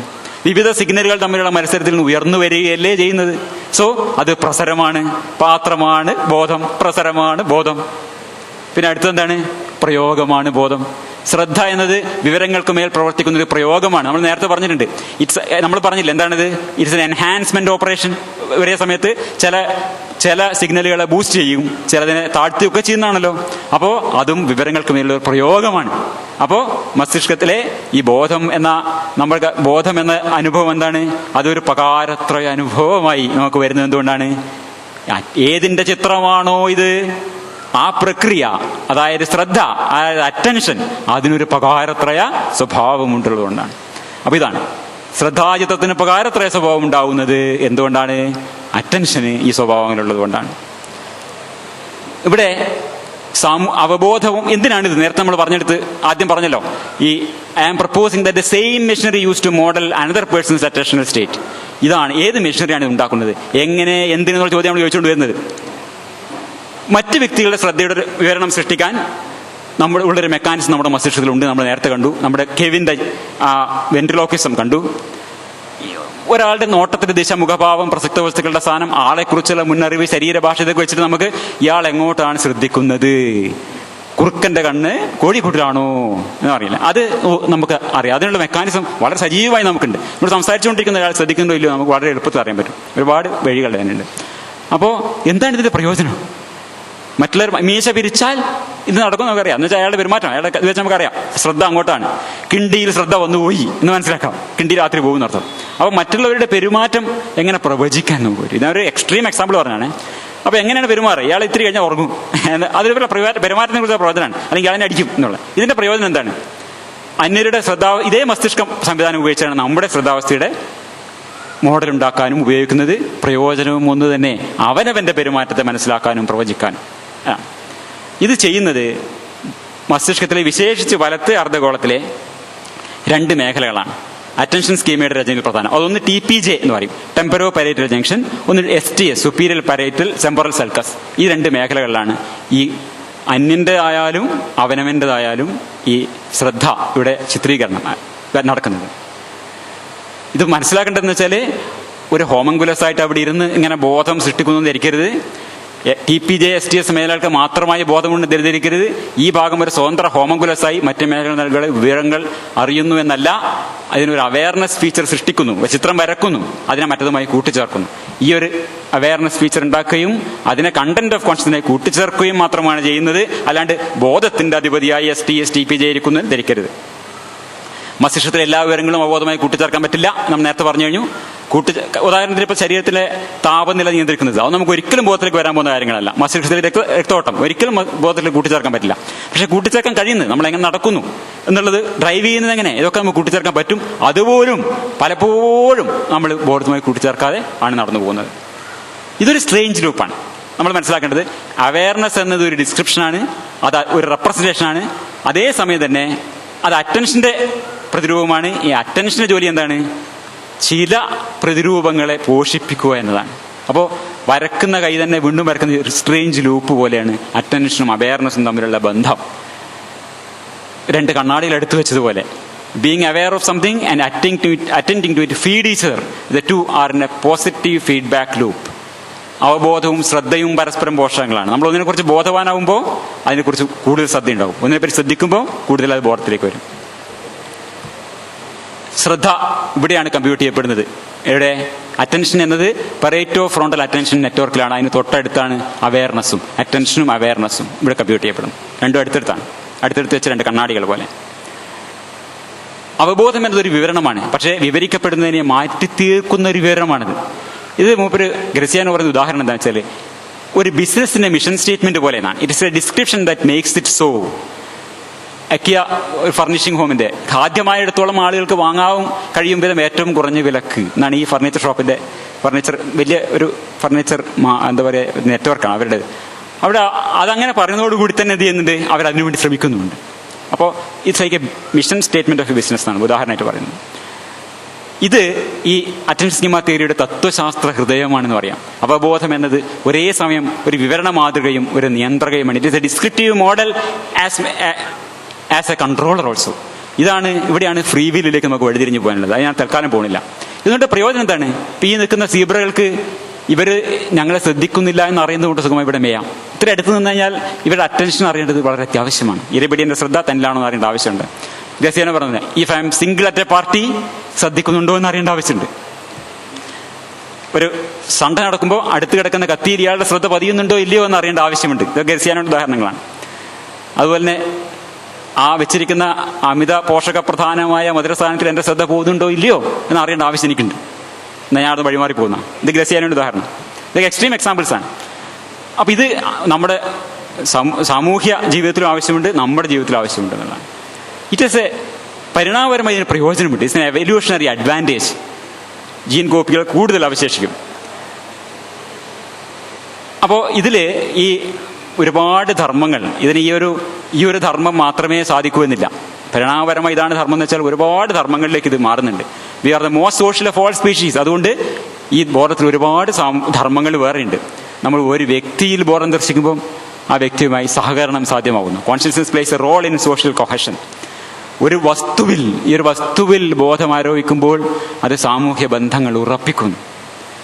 ദൂരെ നിന്ന് വരുന്ന ഒരു കത്തിൽ ഒരു വ്യക്തിയുടെ കോൺഷ്യസ്നസ് കാണാൻ പറ്റും. ഭാവനയിലുള്ള വ്യക്തികളിൽ കോൺഷ്യസ്നസ് ആരോപിക്കാൻ കഴിയുമ്പോൾ it maintains social bonds across distance. ചിട്ടിയായി ഹേ ആയി ഹേ, അതാണ്. അപ്പോൾ അതുപോലെ തന്നെ ഇതുപോലെ ഒരു കഥ ഇങ്ങനെ കേൾക്കുമ്പോൾ, കലികളായി വൃന്ദാരണ്യ ചോലയിൽ മെത്തും പുല്ലുകളായതുകൊണ്ട് എല്ലാ ആൾക്കാരും ഒന്നായി പോകുന്നത് എന്തുകൊണ്ടാണ്? ഈ കഥാപാത്രങ്ങളിൽ അവർക്ക് ബോധം ആരോപിക്കാൻ കഴിയുന്നതുകൊണ്ടാണ്. ഇതുപോലുള്ള കവിതാപാരായണങ്ങളിലും മത പ്രഭാഷണങ്ങളിലെ കഥകളൊക്കെ പറയുമ്പോൾ. അപ്പോൾ വെള്ളത്തിൽ നീന്താൻ ഉപയുക്തമായ മീൻ ചിറകുകളിൽ നിന്നാണ് കരജീവികൾക്ക് നടക്കാനുള്ള കാലുകൾ പരിണമിച്ചുണ്ടായത്. അവയുടെ മുൻകാലുകളിൽ നിന്നാണ് പറവയുടെ ചിറകുകൾ പരിണമിച്ചുണ്ടായത്. അതുപോലെ അവയർനെസ് എന്നത് അറ്റൻഷനെ മോഡൽ ചെയ്ത് നിയന്ത്രിക്കാനാണ് വേണ്ടി ഉണ്ടായതാണ്. പക്ഷേ മനുഷ്യനിൽ ബോധം എന്നത് നമ്മുടെ സാമൂഹ്യ മാനവിക ചിറകുകളായി മാറി എന്നാണ് ഗ്രസിയാനോ പറയാം. In humans awareness may have evolved into our social and humanistic wings. ഇവിടെ നമ്മൾ ചാമുവേഴ്സിനോട് യോജിക്കുകയാണ്. ബോധം ജീവിതത്തെ ജീവിതാർഹമാക്കുന്നു. ബോധമില്ലായിരുന്നെങ്കിൽ നമ്മുടെ ജീവിതത്തിൽ യാതൊന്നിനും അർത്ഥമോ മൂല്യമോ ഉണ്ടാകുമായിരുന്നില്ല. ഈ ശ്രദ്ധാചിത്തത്തിന്റെ ബോധത്തിന്റെ അനുഭവം എന്താണ്? നമുക്ക് ഇങ്ങനെയാണ് ഉദാഹരണം പറയാം. തൊട്ടറിയാനാവാത്ത എന്തോ ഒന്ന് എൻ്റെ ഉള്ളിലുണ്ട്. അതൊരു കണ്ണോ കയ്യോ തലയോ ഒന്നുമല്ല. ഇത് ഇദ്ദേഹത്തിന്റെ വേറൊരു ലേഖനത്തിനടുത്താണ്, ഗസിയാനോന്റെ. പദാർത്ഥമല്ലാതെയാണ് അത് നിലനിൽക്കുന്നത്, ദ്രവ്യമല്ലാതെ. It is my mental possession of things. അത് ഒരു കൂട്ടം കാര്യങ്ങളിൽ നിന്ന് മറ്റൊരു കൂട്ടത്തിലേക്ക് അത് സഞ്ചരിച്ചുകൊണ്ടിരിക്കും. എൻ്റെ ഉള്ളിലെ ആ നിഗൂഢ പ്രക്രിയ ഏതെങ്കിലും ഒന്നിനെ പിടികൂടിയാൽ, ഗ്രാസ്പ് ചെയ്താൽ എനിക്കതിനെ മനസ്സിലാക്കാനും ഓർമ്മിക്കാനും അതിനോട് പ്രതികരിക്കാനും കഴിയും. ഇത് ബോധത്തിന്റെ ഡിസ്ക്രിപ്ഷനായിട്ട് നമുക്ക് പറയാം. ഇതാണ് നമ്മുടെ മനസ്സിൽ അനുഭവിക്കുന്നത്. ഈ ഫിക്ഷൻ പ്രകാരം അവബോധത്തിനൊരു ഭൗതിക ഘടനയുണ്ട്, അതിനൊരു സ്ഥാനമുണ്ട് ശരീരത്തിനകത്ത്. അവിടുന്ന് സ്പേസിലൂടെ പകർന്ന് മറ്റു വസ്തുക്കളെ, ജീവികളെ സ്പർശിക്കാനും സ്വാധീനിക്കാനും അതിന് കഴിയും. ഇതാണ് ഡെക്കാർത്തെ വിളിച്ച റസ് കോജിറ്റാൻസ്, തിങ്കിങ് സബ്സ്റ്റൻസ് നമ്മിലൊക്കെ ഉണ്ടെന്ന് വിചാരിക്കുന്നത്. ഈ വളരെ പുരാതനവും വ്യാപകമായ ഒട്ടേറെ ധാരണകളുടെ വേരിവിടെയാണ്. ഇതുകൊണ്ടാണ് എക്സ്ട്രോമിഷൻ തിയറി, കൈകൾ നീട്ടി വസ്തുക്കളെ തൊട്ടറിയുന്നത് പോലെ കണ്ണിൽ നിന്ന് എന്തോ ഒന്ന് പുറപ്പെട്ടാണ് വസ്തുക്കളെ സ്പർശിച്ചറിയുന്നത് എന്ന ധാരണ നമുക്കറിയില്ലെങ്കിലും വളരെ സർവ്വവ്യാപികമാണ്. നമ്മളൊക്കെ അത് ഷെയർ ചെയ്യുന്നുണ്ട്. അതുകൊണ്ടാണ് നമ്മളിത് പറയുന്നത്, എൻ്റെ കണ്ണിൽ പെട്ടു, അതെൻ്റെ നോട്ടം പതിഞ്ഞു, നോട്ടം വായിച്ചു, നോട്ടത്തിൽ കുടുങ്ങി, ഒളികണ്ണെറിഞ്ഞു, ദൃഷ്ടി പതിപ്പിച്ചുള്ള നമ്മൾ പതിപ്പിക്കണം. ഇതൊക്കെ എല്ലാം നടക്കണ്ടോ? എന്താ പതിപ്പിക്കാനുള്ള ഒന്നുമില്ല. ഇതിലിങ്ങനെ പറന്നു പോകുന്ന കൊടാനുകൂടി രശ്മികൾ കുറഞ്ഞ ഈ വളരെ ചെറു ദ്വാരത്തിലൂടെ കണ്ണിലേക്ക് വന്ന് ചില പ്രതികൾ ഉണ്ടാക്കുന്നു. പക്ഷെ നമ്മൾ പറയുന്നത് എന്താണ്? നമ്മൾ നോട്ടം എറിഞ്ഞു എന്നാണ് പറയുന്നത്. മനസ്സിലായി? ഇതാണ് കണ്ണീർ. കണ്ണീർ സത്യമാകുന്നു ഇതുകൊണ്ടാണ്. ഈ എന്തോ കണ്ണ് ഇങ്ങനെ പോരുന്നതാണ്. അതുകൊണ്ടാണ് ഈ കുട്ടിയുടെ പുറത്തൊക്കെ തൊട്ടുന്നതും ലോറിയുടെ പിന്നിൽ നമ്മൾ വരച്ചു വെക്കുന്നതൊക്കെ. ഇതാണ് ആകാശഗംഗയിലൊക്കെ ഇങ്ങനെ ഉഷ്ണരശ്മികൾ പുറപ്പെടുന്ന കണ്ണുകൾ വരുന്നത്. ഒരാൾ പിന്നിൽ നിന്ന് നോക്കിയാൽ നമുക്കെന്തോ അസ്വസ്ഥത തോന്നുമെന്ന് ആർതർ കോനൻ ഡോയിൽ പറയുന്നുണ്ട് 884. 913 തന്നെ കോളേജ് വിദ്യാർത്ഥികളുടെ ഒരു പരീക്ഷണത്തിലൂടെ ഇത് തെറ്റാണെന്ന് തെളിയിക്കുന്നുണ്ട്. പക്ഷേ ഈ പരീക്ഷണം കേരളീയ വിദ്യാർത്ഥികൾ ഒരു കാലത്ത് വ്യാപകമായിരുന്നു എന്ന് ഞാൻ പറയാം. ബസ്സിന്റെ ബാക്ക് സീറ്റിൽ നിന്നിട്ട് ഇങ്ങനെ നോക്കിയിട്ട് തിരിഞ്ഞു നോക്കുമോ എന്നറിയാൻ. അപ്പോൾ വാസ്തവ വിരുദ്ധമെങ്കിലും വ്യാപകമായ ഈ രണ്ട് ധാരണകൾ ശ്രദ്ധയുടെ വിഷ്വൽ അറ്റൻഷനെ കുറിച്ചുള്ള നമ്മുടെ മസ്തിഷ്ക മോഡലിന്റെ സ്വഭാവത്തെ കുറിക്കുന്നു. ഒരു സോഴ്സിൽ നിന്ന് പ്രസരിച്ച് സ്പേസിലൂടെ സഞ്ചരിച്ച് ടാർജറ്റിലെത്തുന്ന എന്തോ ഒന്നാണ്. ഇത് ഭൗതിക ശാസ്ത്ര ദൃഷ്ടിയ അസംബന്ധമാണ്. ഭൗതിക ശാസ്ത്ര ദൃഷ്ടിയ ഈ വെള്ളപ്രകാശം എന്നതിന് അസംബന്ധമാണ്. കാരണം അത് ഇറ്റ്സ് എ മഡിയസ്റ്റ് കളർ. എത്രയോ തരംഗദൈർഘ്യങ്ങൾ ചേർന്നതിനെ നമ്മൾ വെള്ള എന്ന് പറയുകയാണ് ചെയ്യുന്നത്. അതുപോലെ അസംബന്ധമാണെങ്കിലും ഈ ലളിതമായ മോഡൽ ഒരു പ്രയോജനകരമാണ്. ആരെന്തിനു ശ്രദ്ധിക്കുന്നു എന്നറിയാൻ ഉപകരിക്കും. അതിനുവേണ്ടിയാണ് ഈ വിവരണങ്ങളൊക്കെ ഉണ്ടായിട്ടുള്ളത്. അല്ലാണ്ട് ഭൗതിക ലോകത്തിന് സത്യസന്ധമായ വിവരണം ഉണ്ടാക്കാൻ വേണ്ടിയല്ല മസ്തിഷ്കം ഉണ്ടായിട്ടുള്ളത്. നമ്മുടെ അതിജീവനത്തിന് സഹായമായ വിവരങ്ങൾ ഉണ്ടാക്കാൻ വേണ്ടിയാണ്. അപ്പോൾ കമ്പ്യൂട്ടർ ചെയ്യുന്നത് എന്തിനാണ്? ജീവിതായോധനത്തിന് വേണ്ടത്രയും മാത്രം കൃത്യതയുള്ള ചിത്രങ്ങൾ ഉണ്ടാക്കാൻ വേണ്ടിയാണത്. പലപ്പോഴും ഭൗതികമായ അസാധ്യം പോലും ആയേക്കാം. ശാസ്ത്രധാരണകളും ശാസ്ത്രിതം എന്ന അർത്ഥത്തിൽ ഏറെക്കാലം ഇത് തന്നെയായിരുന്നു. കണ്ണിൽ നിന്ന് പുറപ്പെടുന്ന അഗ്നിയാണ് കാഴ്ച നൽകുന്നത് എന്നാണ് അരിസ്റ്റോട്ടിൽ വിചാരിച്ചത്. ഇതുകൊണ്ടാണ് ഇന്നും ഇത് അടുത്ത കാലത്ത് വന്നിട്ടുള്ള പുസ്തകമാണ് പരലോക പുനർജന്മം എന്ന് പറഞ്ഞാൽ. കണ്ണിലെ തേജസ്സിനെ ആനയിക്കുമ്പോൾ മരിക്കുമ്പോൾ തേജസ്സാണ്, തേജസ്സിന് അഗ്നി, കണ്ണിലെ അഗ്നി അതിനെ ഹൃദയത്തിലേക്ക് ആനയിക്കുമ്പോഴാണ് മരിക്കുന്ന ആൾക്ക് കണ്ണ് കാണാതാവെന്ന് പറയുന്നത്. ഇത് 13-ാം നൂറ്റാണ്ടിലെ ഒരു അറബി ഖത്തറിലുണ്ടായിരുന്നതാണ് അല്ലസാൻ. അദ്ദേഹമാണ് ഈ സിദ്ധാന്തം തെറ്റാണെന്ന് പറയുന്നത്. അതുവരെ എല്ലാവരും കാര്യമായി വിശ്വസിക്കുന്നത് കണ്ണിൽ നിന്ന് എന്തോന്ന് പുറപ്പെട്ട് തന്നെയാണ് കാഴ്ച ഉണ്ടാകുന്നത്. നമ്മൾ വിചാരത്തൊക്കെ നേരത്തെ അറിയാം. 13-ാം നൂറ്റാണ്ടിൽ മാത്രമാണ് തെളിയിക്കപ്പെട്ടത്. ശുഭ്രപ്രകാശം എന്ന തോന്നൽ ശാസ്ത്രവിരുദ്ധമാണെന്ന് ന്യൂട്ടൺ തെളിയിച്ചു. ഇതാണ് നമ്മൾ നടക്കുന്നത്. ഈ ബോധം എന്നത്, ആ ബോധത്തിനെ അതിനെ ശാസ്ത്രം തെളിയിക്കാൻ ശ്രമിക്കുകയാണ്. ഇതുകൊണ്ടാണ് മെസ്മറിസം നടക്കുന്നത്. ഇതുകൊണ്ടാണ്. കാരണം എന്താണ്? ബോധം എന്നത് ഒരു വ്യക്തിയിൽ നിന്ന് വേറൊരു വ്യക്തിയിലേക്ക് പ്രസരിക്കാൻ കഴിയുന്ന ഒന്നാണെന്നുള്ളതുകൊണ്ടാണ് ഇങ്ങനെ കൈവീശിയിട്ട് ആൾക്കാരെ, മതപ്രചാരകർ കൈവീശുമ്പോഴേക്ക് ആൾക്കാരെ പടപെടാൻ താഴെ വീഴുന്നത്. സൈക്കോ കൈനസിസ് നോക്കി സാധനങ്ങൾ അനക്കാന്നുള്ള ധാരണ വരുന്നത്. ഈ ദ്രവ്യം കൊണ്ടാണ് റെസ്കോജൻസ് കൊണ്ട് ആത്മാവുകളും ദൈവങ്ങളും പ്രേതങ്ങളും മാലാഖമാരും ഒക്കെ നിർമ്മിതമായിരിക്കുന്നത്. ശരീരത്തിൽ നിന്ന് വ്യത്യസ്തമായി നിലനിൽക്കുന്നതും ശരീരം നശിച്ചാലും അവശേഷിക്കുന്ന ആത്മാവ് ഈ ബോധത്തിന്റെ രൂപം തന്നെയാണ്. ഈ ബോധം എന്ന് നമ്മുടെ നേരത്തെ പറഞ്ഞ വിവരണത്തിന്റെ ഇതാണ്. ജീവാത്മാവിനുള്ള കൂടാണ് ശരീരം എന്ന് നമ്മൾ വിശ്വസിക്കുന്നത്. കൊണ്ടാണ് ബൃഹദാരണ്യോപനിഷത്തിൽ ഇങ്ങനെ ഒരു ശരീരം വിട്ട് വേറെ ശരീരത്തിലേക്ക് പുനർജന്മത്തെക്കുറിച്ച് പറയും. ഇതൊക്കെ അടിസ്ഥാനപരമായി എന്താണ്? ഈ ബോധം എന്ന നമ്മുടെ മനസ്സിലുള്ള ചിത്രമാണ്. എത്ര കെമിക്കൽ കൂട്ടിച്ചേർത്താലും ജീവൻ ഉണ്ടാകില്ല എന്ന ഉയിരിനെ കുറിച്ചുള്ള വിശ്വാസം, ജീവനെ കുറിച്ച്, ഇതൊക്കെ അടിസ്ഥാനപരമായി ഇതാണ്. ഒരു ഈച്ചയുടെ ശരീരത്തിൽ കൂടി കൊണ്ട് പ്രവർത്തിക്കാൻ സാധിക്കുന്നു വിശ്വസിക്കുന്നതുകൊണ്ടാണ് നമുക്കത് ഇൻറ്റ്യൂട്ടീവ് വിശ്വസിക്കാൻ പറ്റുന്നുണ്ട്. നമ്മുടെ മനസ്സിൽ ഈ മോഡലുള്ളതുകൊണ്ട്. പ്രപഞ്ചമാകെ നിറഞ്ഞ ബോധം, കോസ്മിക് കോൺഷ്യസ്നസ് ദീപക് ചോപ്ര പറഞ്ഞതുകൊണ്ടാണ്. ഒക്കെ നമ്മൾ ഈ പറഞ്ഞ ബോധവിവരണം കൊണ്ടാണ്. ആലോചിച്ച് നോക്കിയാൽ തിരകൾ വെള്ളം തന്നെയാണെന്ന് കാണാൻ കഴിയും. കയറിൽ കാണപ്പെടുന്ന പാമ്പ് കയറ് തന്നെയാണെന്ന് കാണാൻ കഴിയും. അതിന് തുല്യമാണ് ഈ ജീവനും. അന്വേഷിച്ചറിയാൻ ശ്രമിക്കാത്തവർക്ക് അന്വേഷിച്ചറിയുക എന്നതാണ് പ്രധാനം. ആരായുക എന്നാണ്. നാരായണ ഗുരുവിന്റെ ഒരു ശ്ലോകത്തിന്റെ പരാവർത്തനത്തിന്റെ ഒരു വാക്ക് മാത്രമേ ഞാൻ മാറ്റിയിട്ടുള്ളൂ. അന്വേഷിച്ചറിയാൻ ശ്രമിക്കാത്തവർക്കെല്ലാം ഉള്ളതായി തോന്നും. ആരായുകിൽ തിരകൾ നീരായിടുന്നു, പണി നാരായിടുന്നു കുടവും, പാരായിടുന്നതിന് നേരായിടുന്നുയരും ഒരായിലുണ്ടഖിലവും. 2 അക്ഷരം ഞാൻ മാറ്റിയിട്ടുള്ളൂ. അത് നിങ്ങളെന്താ കണ്ടുപിടിച്ചോളൂ. അപ്പൊ എണ്ണമറ്റ ഇത്തരം ഫാന്റസികളുടെ എല്ലാം അടിസ്ഥാനം ഒന്ന് മാത്രം. ശ്രദ്ധ എന്ന മസ്തിഷ്ക പ്രക്രിയയെ നിയന്ത്രിക്കാനായി ജീവി പരിണാമത്തിൽ ഉയർന്നു വന്ന ഒരു മെക്കാനിസം, ശ്രദ്ധയുടെ രേഖാചിത്രമായ അവബോധം. അത് മാത്രം നാപര. ഫ്രോണ്ടോപറേറ്റൽ അറ്റൻഷൻ നെറ്റ്വർക്കിൽ നടക്കുന്ന ശ്രദ്ധ എന്ന പ്രക്രിയയുടെ രേഖാചിത്രം തൊട്ടടുത്ത TPJ-STS മേഖലകളിൽ രചിക്കപ്പെടുന്നു. ബോധം എന്ന കേവലമായ ഈ മസ്തിഷ്ക ചിത്രമാണ് എല്ലാ ആത്മീയതാതിരുകളുടെയും നീര്. ഇതാണ് എല്ലാ പ്രേതഭാവന സർപ്പങ്ങളുടെയും കയറ്. ഇത് തന്നെയാണ് എല്ലാ ദേവതാ സങ്കല്പ മണ്ഡലങ്ങളിലും നിർമ്മിക്കപ്പെട്ടിരിക്കുന്ന മണ്ണ്. All consciousness is just an attribution. ബോധം എന്നത് എല്ലായ്പ്പോഴും ഒരു ആരോപണമാണ്. എന്താണ് മാ ഗംഗ ഉണ്ടാവുന്നതും ഇത് നമ്മുടെ രാഷ്ട്രീയ നേതാക്കളൊക്കെ അതിനെ അർപ്പിക്കുകയും ചെയ്യുന്നത്. പ്രകൃതി മണ്ഡലത്തെ ശാസ്ത്രാധിഷ്ഠിതമായും മതേതരമായും മനസ്സിലാക്കുക എന്നത് മതേതര ജനാധിപത്യ സമൂഹം ഉയർന്നതിനുള്ള മുന്നോപാധിയാണെന്ന് പറഞ്ഞുകൊണ്ട് നിർത്തുന്നു. നന്ദി, നമസ്കാരം. ആദ്യം ചില ഓൺലൈൻ ചോദ്യങ്ങൾ 2 വന്നിട്ടുണ്ട്. Technology and social media has led to information overload. This has led to humanity being lost in current age. What can be done to overcome this? Nidin S. ചോദിക്കുകയാണ്. സാങ്കേതിക വിദ്യയും സോഷ്യൽ മീഡിയയും ഇൻഫർമേഷൻ ഓവർലോഡ് ഉണ്ടാക്കിയാണ്, കൂടുതൽ വിവരങ്ങളുടെ ഒരു overload ഉണ്ടാക്കിയിട്ടുണ്ട്. ഇത് മനുഷ്യത്വം നശിപ്പിച്ചു എന്നാണ് പറയുന്നത്. This has led to humanity being lost in current age.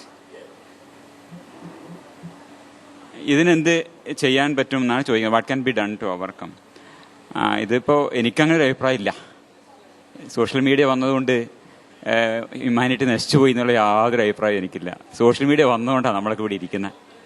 കഴിഞ്ഞ 6 കൊല്ലത്തിനിടയിൽ ഈ കാണുന്ന ഒരു സ്വതന്ത്ര ചിന്തക സമൂഹം കേരളത്തിൽ ഉണ്ടായിട്ടുണ്ടെങ്കിൽ അത് സോഷ്യൽ മീഡിയ ഉണ്ട്. അപ്പോൾ അദ്ദേഹത്തിന്റെ തന്നെ രണ്ടാമത്തെ ചോദ്യം, would like to know importance of mindfulness meditation, will it really help? ഇതിപ്പോ തൽക്കാലം ഈ വിഷയവുമായി ബന്ധമില്ലാത്തതാണ്. ഇതിനെക്കുറിച്ച് കൂടുതൽ പഠിച്ച ശേഷം സാംബാസിന്റെ ബുക്കൊക്കെ ഒന്ന് വായിക്കണം. അത് കഴിഞ്ഞ ശേഷം സൗകര്യം പോലെ അതിനെക്കുറിച്ച് വിശദമായി ചർച്ച ചെയ്യാം. അത്ര എളുപ്പത്തിൽ പറയാൻ പറ്റിയൊരു വിഷയമല്ല. പിന്നെ ഒരു ചോദ്യം ഇവിടെ നിന്ന് എഴുതി തന്നതാണ്.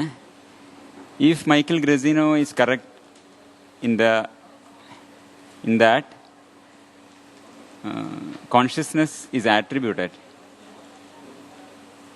artificial intelligence could be attributed intelligence rather than artificial intelligence. ഇതൊക്കെ ഞാൻ വളരെ തെറ്റിദ്ധാരണ ഉള്ള ഒരു വിഷയമാണ്. ഒന്നാമത് ഞാൻ പറഞ്ഞത് ഓൾ കോൺഷ്യസ്നെസ് ഈസ് ആട്രിബ്യൂട്ടഡ് ആണ്, ഇന്റലിജൻസ് എന്നല്ല പറഞ്ഞത്. ഇന്റലിജൻസ് എന്ന വാക്കിന്റെ അർത്ഥം വേറെയാണ്. അപ്പൊ അതുകൊണ്ട് തന്നെ ആ ചോദ്യം പ്രസക്തമല്ല. അതുകൊണ്ട് നമുക്ക് ആർട്ടിഫിഷ്യൽ ഇന്റലിജൻസ് ആട്രിബ്യൂട്ടഡ് ഇന്റലിജൻസ് എന്ന് പറയാൻ പറ്റില്ല. When we realise that artificial intelligence assisted robo is mere bundle of algorithms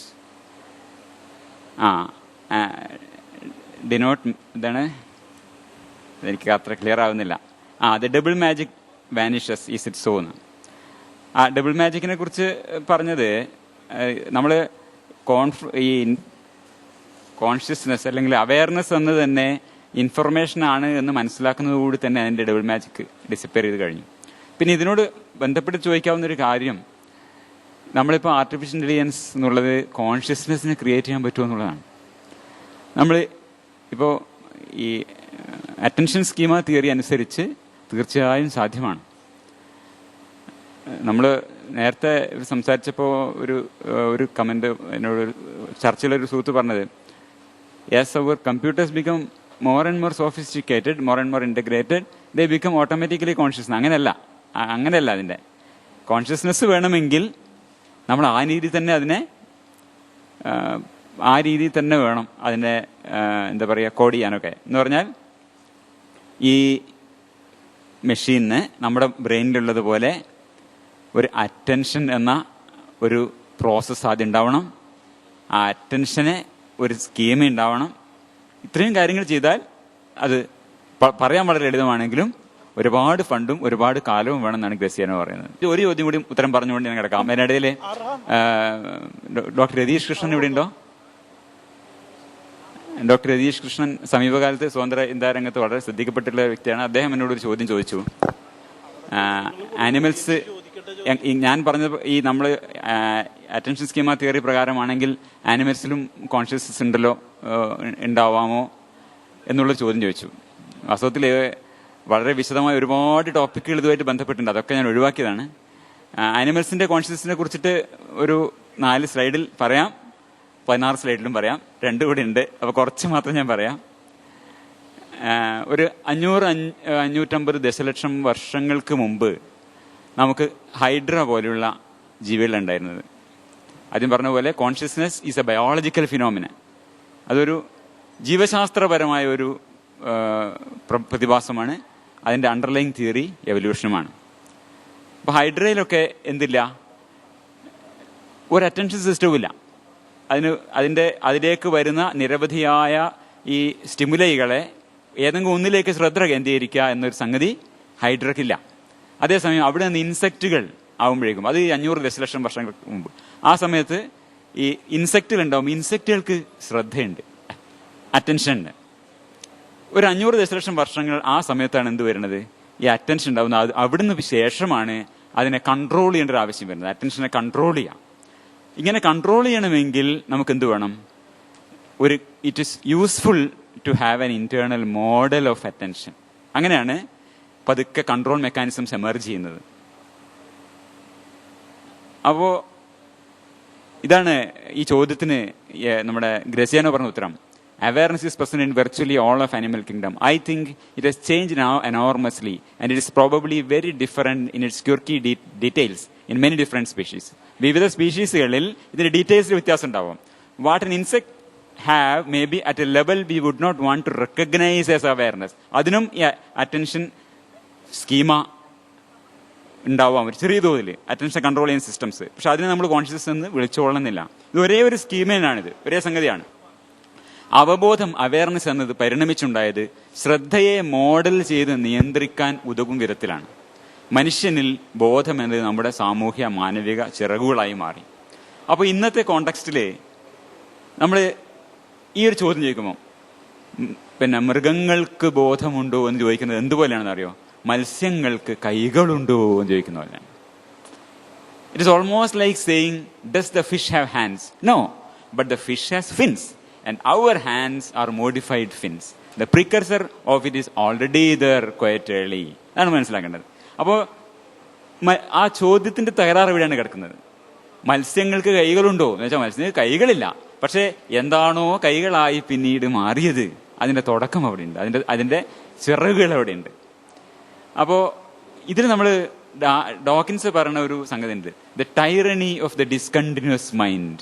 ഇത് നമ്മൾ എപ്പോഴും മനസ്സിൽ വെക്കണം. ജീവലോകത്തെ കുറിച്ച് ആലോചിക്കുമ്പോൾ നേരത്തെ ആരാണിത് സൂചിപ്പിച്ചിട്ടുണ്ടായി ആ ഒരു വിഷയം, നമ്മുടെ സ്പീഷീസുകൾ തമ്മിലുള്ള വ്യത്യാസങ്ങളെ കുറിച്ച് സംസാരിക്കുമ്പോൾ സൂചിപ്പിക്കുന്നുണ്ടായി. ഈ സ്പീഷീസ് എന്നതുപോലും നമ്മുടെ മനസ്സിലുള്ള വിഭജനമാണ്. കാരണം ഇത് വളരെ ഡിസ്കണ്ടിന്യൂസ് ആണ്. ഈ ഒരു പക്ഷികളുടെ ഒരു റിംഗ് സ്പീഷീസിനെ കുറിച്ചൊക്കെ ഡോക്കിൻസ് പറഞ്ഞ വായിച്ചിട്ടുണ്ടാവാം. ഇവിടെയുള്ള ഒരു സ്പീഷീസിലുള്ള ഒരു പക്ഷി തൊട്ടപ്പുറത്തുള്ള ഒരു 100 കിലോമീറ്റർ അപ്പുറത്തുള്ളതായിട്ട് ഇന്റർബ്രീഡ് ചെയ്യാൻ പറ്റും. അതിന്റെ 100 കിലോമീറ്റർ അപ്പുറത്തുള്ളതും ചിലപ്പോൾ ബ്രീഡ് ചെയ്യാൻ പറ്റും. പക്ഷെ ചുറ്റിക്കറങ്ങി ഭൂഗോളത്തിന് ഇങ്ങേയറ്റത്തെത്തുമ്പോൾ ഈ രണ്ടും കൂടി ചിലപ്പോൾ ഇന്റർബ്രീഡ് ചെയ്യില്ല. അത് റിംഗ് സ്പീഷീസിന്റെ ഒരു പ്രത്യേകത. എന്ന് പറഞ്ഞാൽ നമ്മുടെ ഈ സ്പീഷീസ് ഒക്കെ നമ്മൾ വരക്കുന്ന വരകളാണെന്ന് അർത്ഥം. അപ്പൊ ഇത് നമ്മൾ മനസ്സിലാക്കുന്നുണ്ട്. അപ്പോൾ നമ്മുടെ ബോധം മനുഷ്യന് മാത്രമായി എന്തോ പ്രത്യേകതയുണ്ട്, അങ്ങനെ ധരിക്കുന്നതിൽ വലിയൊരു കാര്യമില്ല. ഇതൊരു ഈ നമ്മുടെ ജീവശാസ്ത്രത്തിൽ പരിണാമത്തിൽ ഈ ഒരേ ഒരു സിസ്റ്റമാണ് അറ്റൻഷൻ ആൻഡ് അറ്റൻഷൻ കൺട്രോൾ. അതിന്റെ പ്രിമിറ്റീവായ സംഗതികൾ, അല്ലെങ്കിൽ അതിന്റെ പ്രിമിറ്റീവ് നമുക്ക് പറയാൻ പറ്റില്ല, അതിന്റെ ഇത്രയും കോംപ്ലക്സ് അല്ലാത്ത മാതൃകകൾ അതിന് മുമ്പേ അവിടെ ഉണ്ട്, അത്രയേ പറയാൻ പറ്റുള്ളൂ. വളരെ വിശദമായിട്ട് അതിലേക്ക് നമുക്ക് പോയാൽ അതിന്റെ അനാട്ടമി ഒക്കെ ഉണ്ട്, ടെക്റ്റമായിട്ടും പിന്നെ കോർട്ടെക്സ് ആയിട്ടും ഉൾസ്റ്റായിട്ടും ഇതെങ്ങനെ വിവരിക്കുന്നൊക്കെ ഉണ്ട്. പക്ഷെ അതിലേക്ക് നമ്മൾ പോയാൽ നേരം ഉണ്ടാവില്ല. ഈ സമുദ്രത്തില് മില്ലേനിയംസ് ആയിട്ട് ജെല്ലി ഫിഷ് ജീവിക്കുന്നുണ്ട്, ജെല്ലി ഫിഷ് സർവൈവ് ചെയ്യുന്നുണ്ട്. പക്ഷെ അതിന് ബ്രെയിൻ ഇല്ല. അപ്പൊ അത് എങ്ങനെയാണ് സർവൈവ് ചെയ്തത്? അത് എവല്യൂഷണറി ഡയമെൻഷനിൽ സർവൈവൽ സ്ട്രാറ്റജി അത് എങ്ങനെ എടുക്കും? ബ്രെയിൻ ഇല്ലാത്ത എത്രയോ ജീവികളുണ്ടല്ലോ. ജെല്ലി ഫിഷ് മാത്രമാണ്, എത്രയോ ജീവികളാണ്. നമ്മൾ ഈ തരത്തിലുള്ള നമ്മുടെ ഈ ന്യൂറൽ ടിഷ്യൂ എന്ന് പറയുന്നത് ഒരു ബ്രെയിനായി മാറുന്നത് കുറെ ഇങ്ങോട്ട് എത്തിയിട്ടാണ്. നമ്മൾ ഇന്നത്തെ അർത്ഥത്തിലുള്ള ബ്രെയിൻ, നമ്മൾ മാമൽ ബ്രെയിൻ ഒരു കമ്പയർ ചെയ്ത് നമ്മൾ മത്സ്യങ്ങൾക്ക് കൈകളുണ്ടോ എന്ന് ചോദിക്കുന്ന പോലെയാണ്. അപ്പോ ഇതിലൊരു രസകരമായ സംഗതി എന്താ പറഞ്ഞാല്, സീ സ്ക്വിർട്ട് എന്നൊരു സാധനമുണ്ട്. സീ സ്ക്വിർട്ട് അത് മൂവ് ചെയ്യുന്ന സമയം അതിന്റെ ജീവിതത്തിൽ 2 ഫേസ് ഉണ്ട്. ഒന്ന്, അതൊരു ഇൻഡിപെൻഡന്റ് ആയിട്ടുള്ള ഒരു സ്വതന്ത്ര ജീവിയായി നീന്തി നടക്കുന്ന ഒരു സ്റ്റേജ് ഉണ്ട്. ഒരു സ്റ്റേജ് ഉണ്ട്. ആ സ്റ്റേജിൽ ഇതിന് ബ്രെയിനൊക്കെ ഉണ്ട്. അപ്പൊ അതിങ്ങനെ നീന്തി നടന്ന് അതിന്റെ ജീവിതം. അതിന്റെ അടുത്ത സ്റ്റേജിൽ ഇത് കടലിന്റെ അടിയിൽ ഏതെങ്കിലും ഒരു സൗകര്യപ്രദമായ പാറയുടെ മുകളിൽ പോയി ഫിക്സ് ചെയ്തിട്ട് പിന്നെ അങ്ങോട്ട് അതിന്റെ ജീവിതത്തിൽ അതിന് ചലനമില്ല, അതവിടെ ഫിക്സ്ഡ് ആവിനെ. ഇത് ഫിക്സ് ചെയ്താൽ ചെയ്യുന്ന ആദ്യത്തെ പണി എന്താണെന്നറിയോ? അതിന്റെ ബ്രെയിൻ ദഹിപ്പിക്കാനുള്ള. പിന്നെ ബ്രെയിനിന്റെ ആവശ്യമില്ല. ആ ബ്രെയിൻ അത് ദഹിപ്പിച്ച് അതിന്റെ ഊർജ്ജം മറ്റു കാര്യങ്ങൾക്ക് ഉപയോഗിക്കും. പിന്നെ ബ്രെയിൻ ആവശ്യമില്ല. അപ്പൊ ഇത് വളരെ ചലനം എന്നതാണ് ഈ ബ്രെയിൻ എന്ന് പറഞ്ഞ സാധനം ഈ വരുന്നത് എന്നുള്ളതിന്റെ അവിടെയാണ് ഇത് വരുന്നത്. അപ്പോ ഇപ്പം ഇത് ഈ സീ ആനിമോണാണ് ചോദിച്ചത്, അതാ ജെല്ലി ഫിഷ്. ഇതുപോലെ ഒരുപാട് സാധനങ്ങൾക്കും ഈ ബ്രെയിൻ ഇല്ല. പക്ഷെ അതുകൊണ്ട് ബ്രെയിൻ എന്ന് പറഞ്ഞത് ആ ഒരു എന്താ പറയുക, ചില പ്രത്യേക ഇക്കോളജിക്കൽ നിശ്ചയങ്ങളിൽ ജീവിക്കാൻ ആവശ്യമായ സാധനമായതുകൊണ്ടാണ് അങ്ങനെ വരുന്നത്. ആവശ്യമില്ല അതിന്.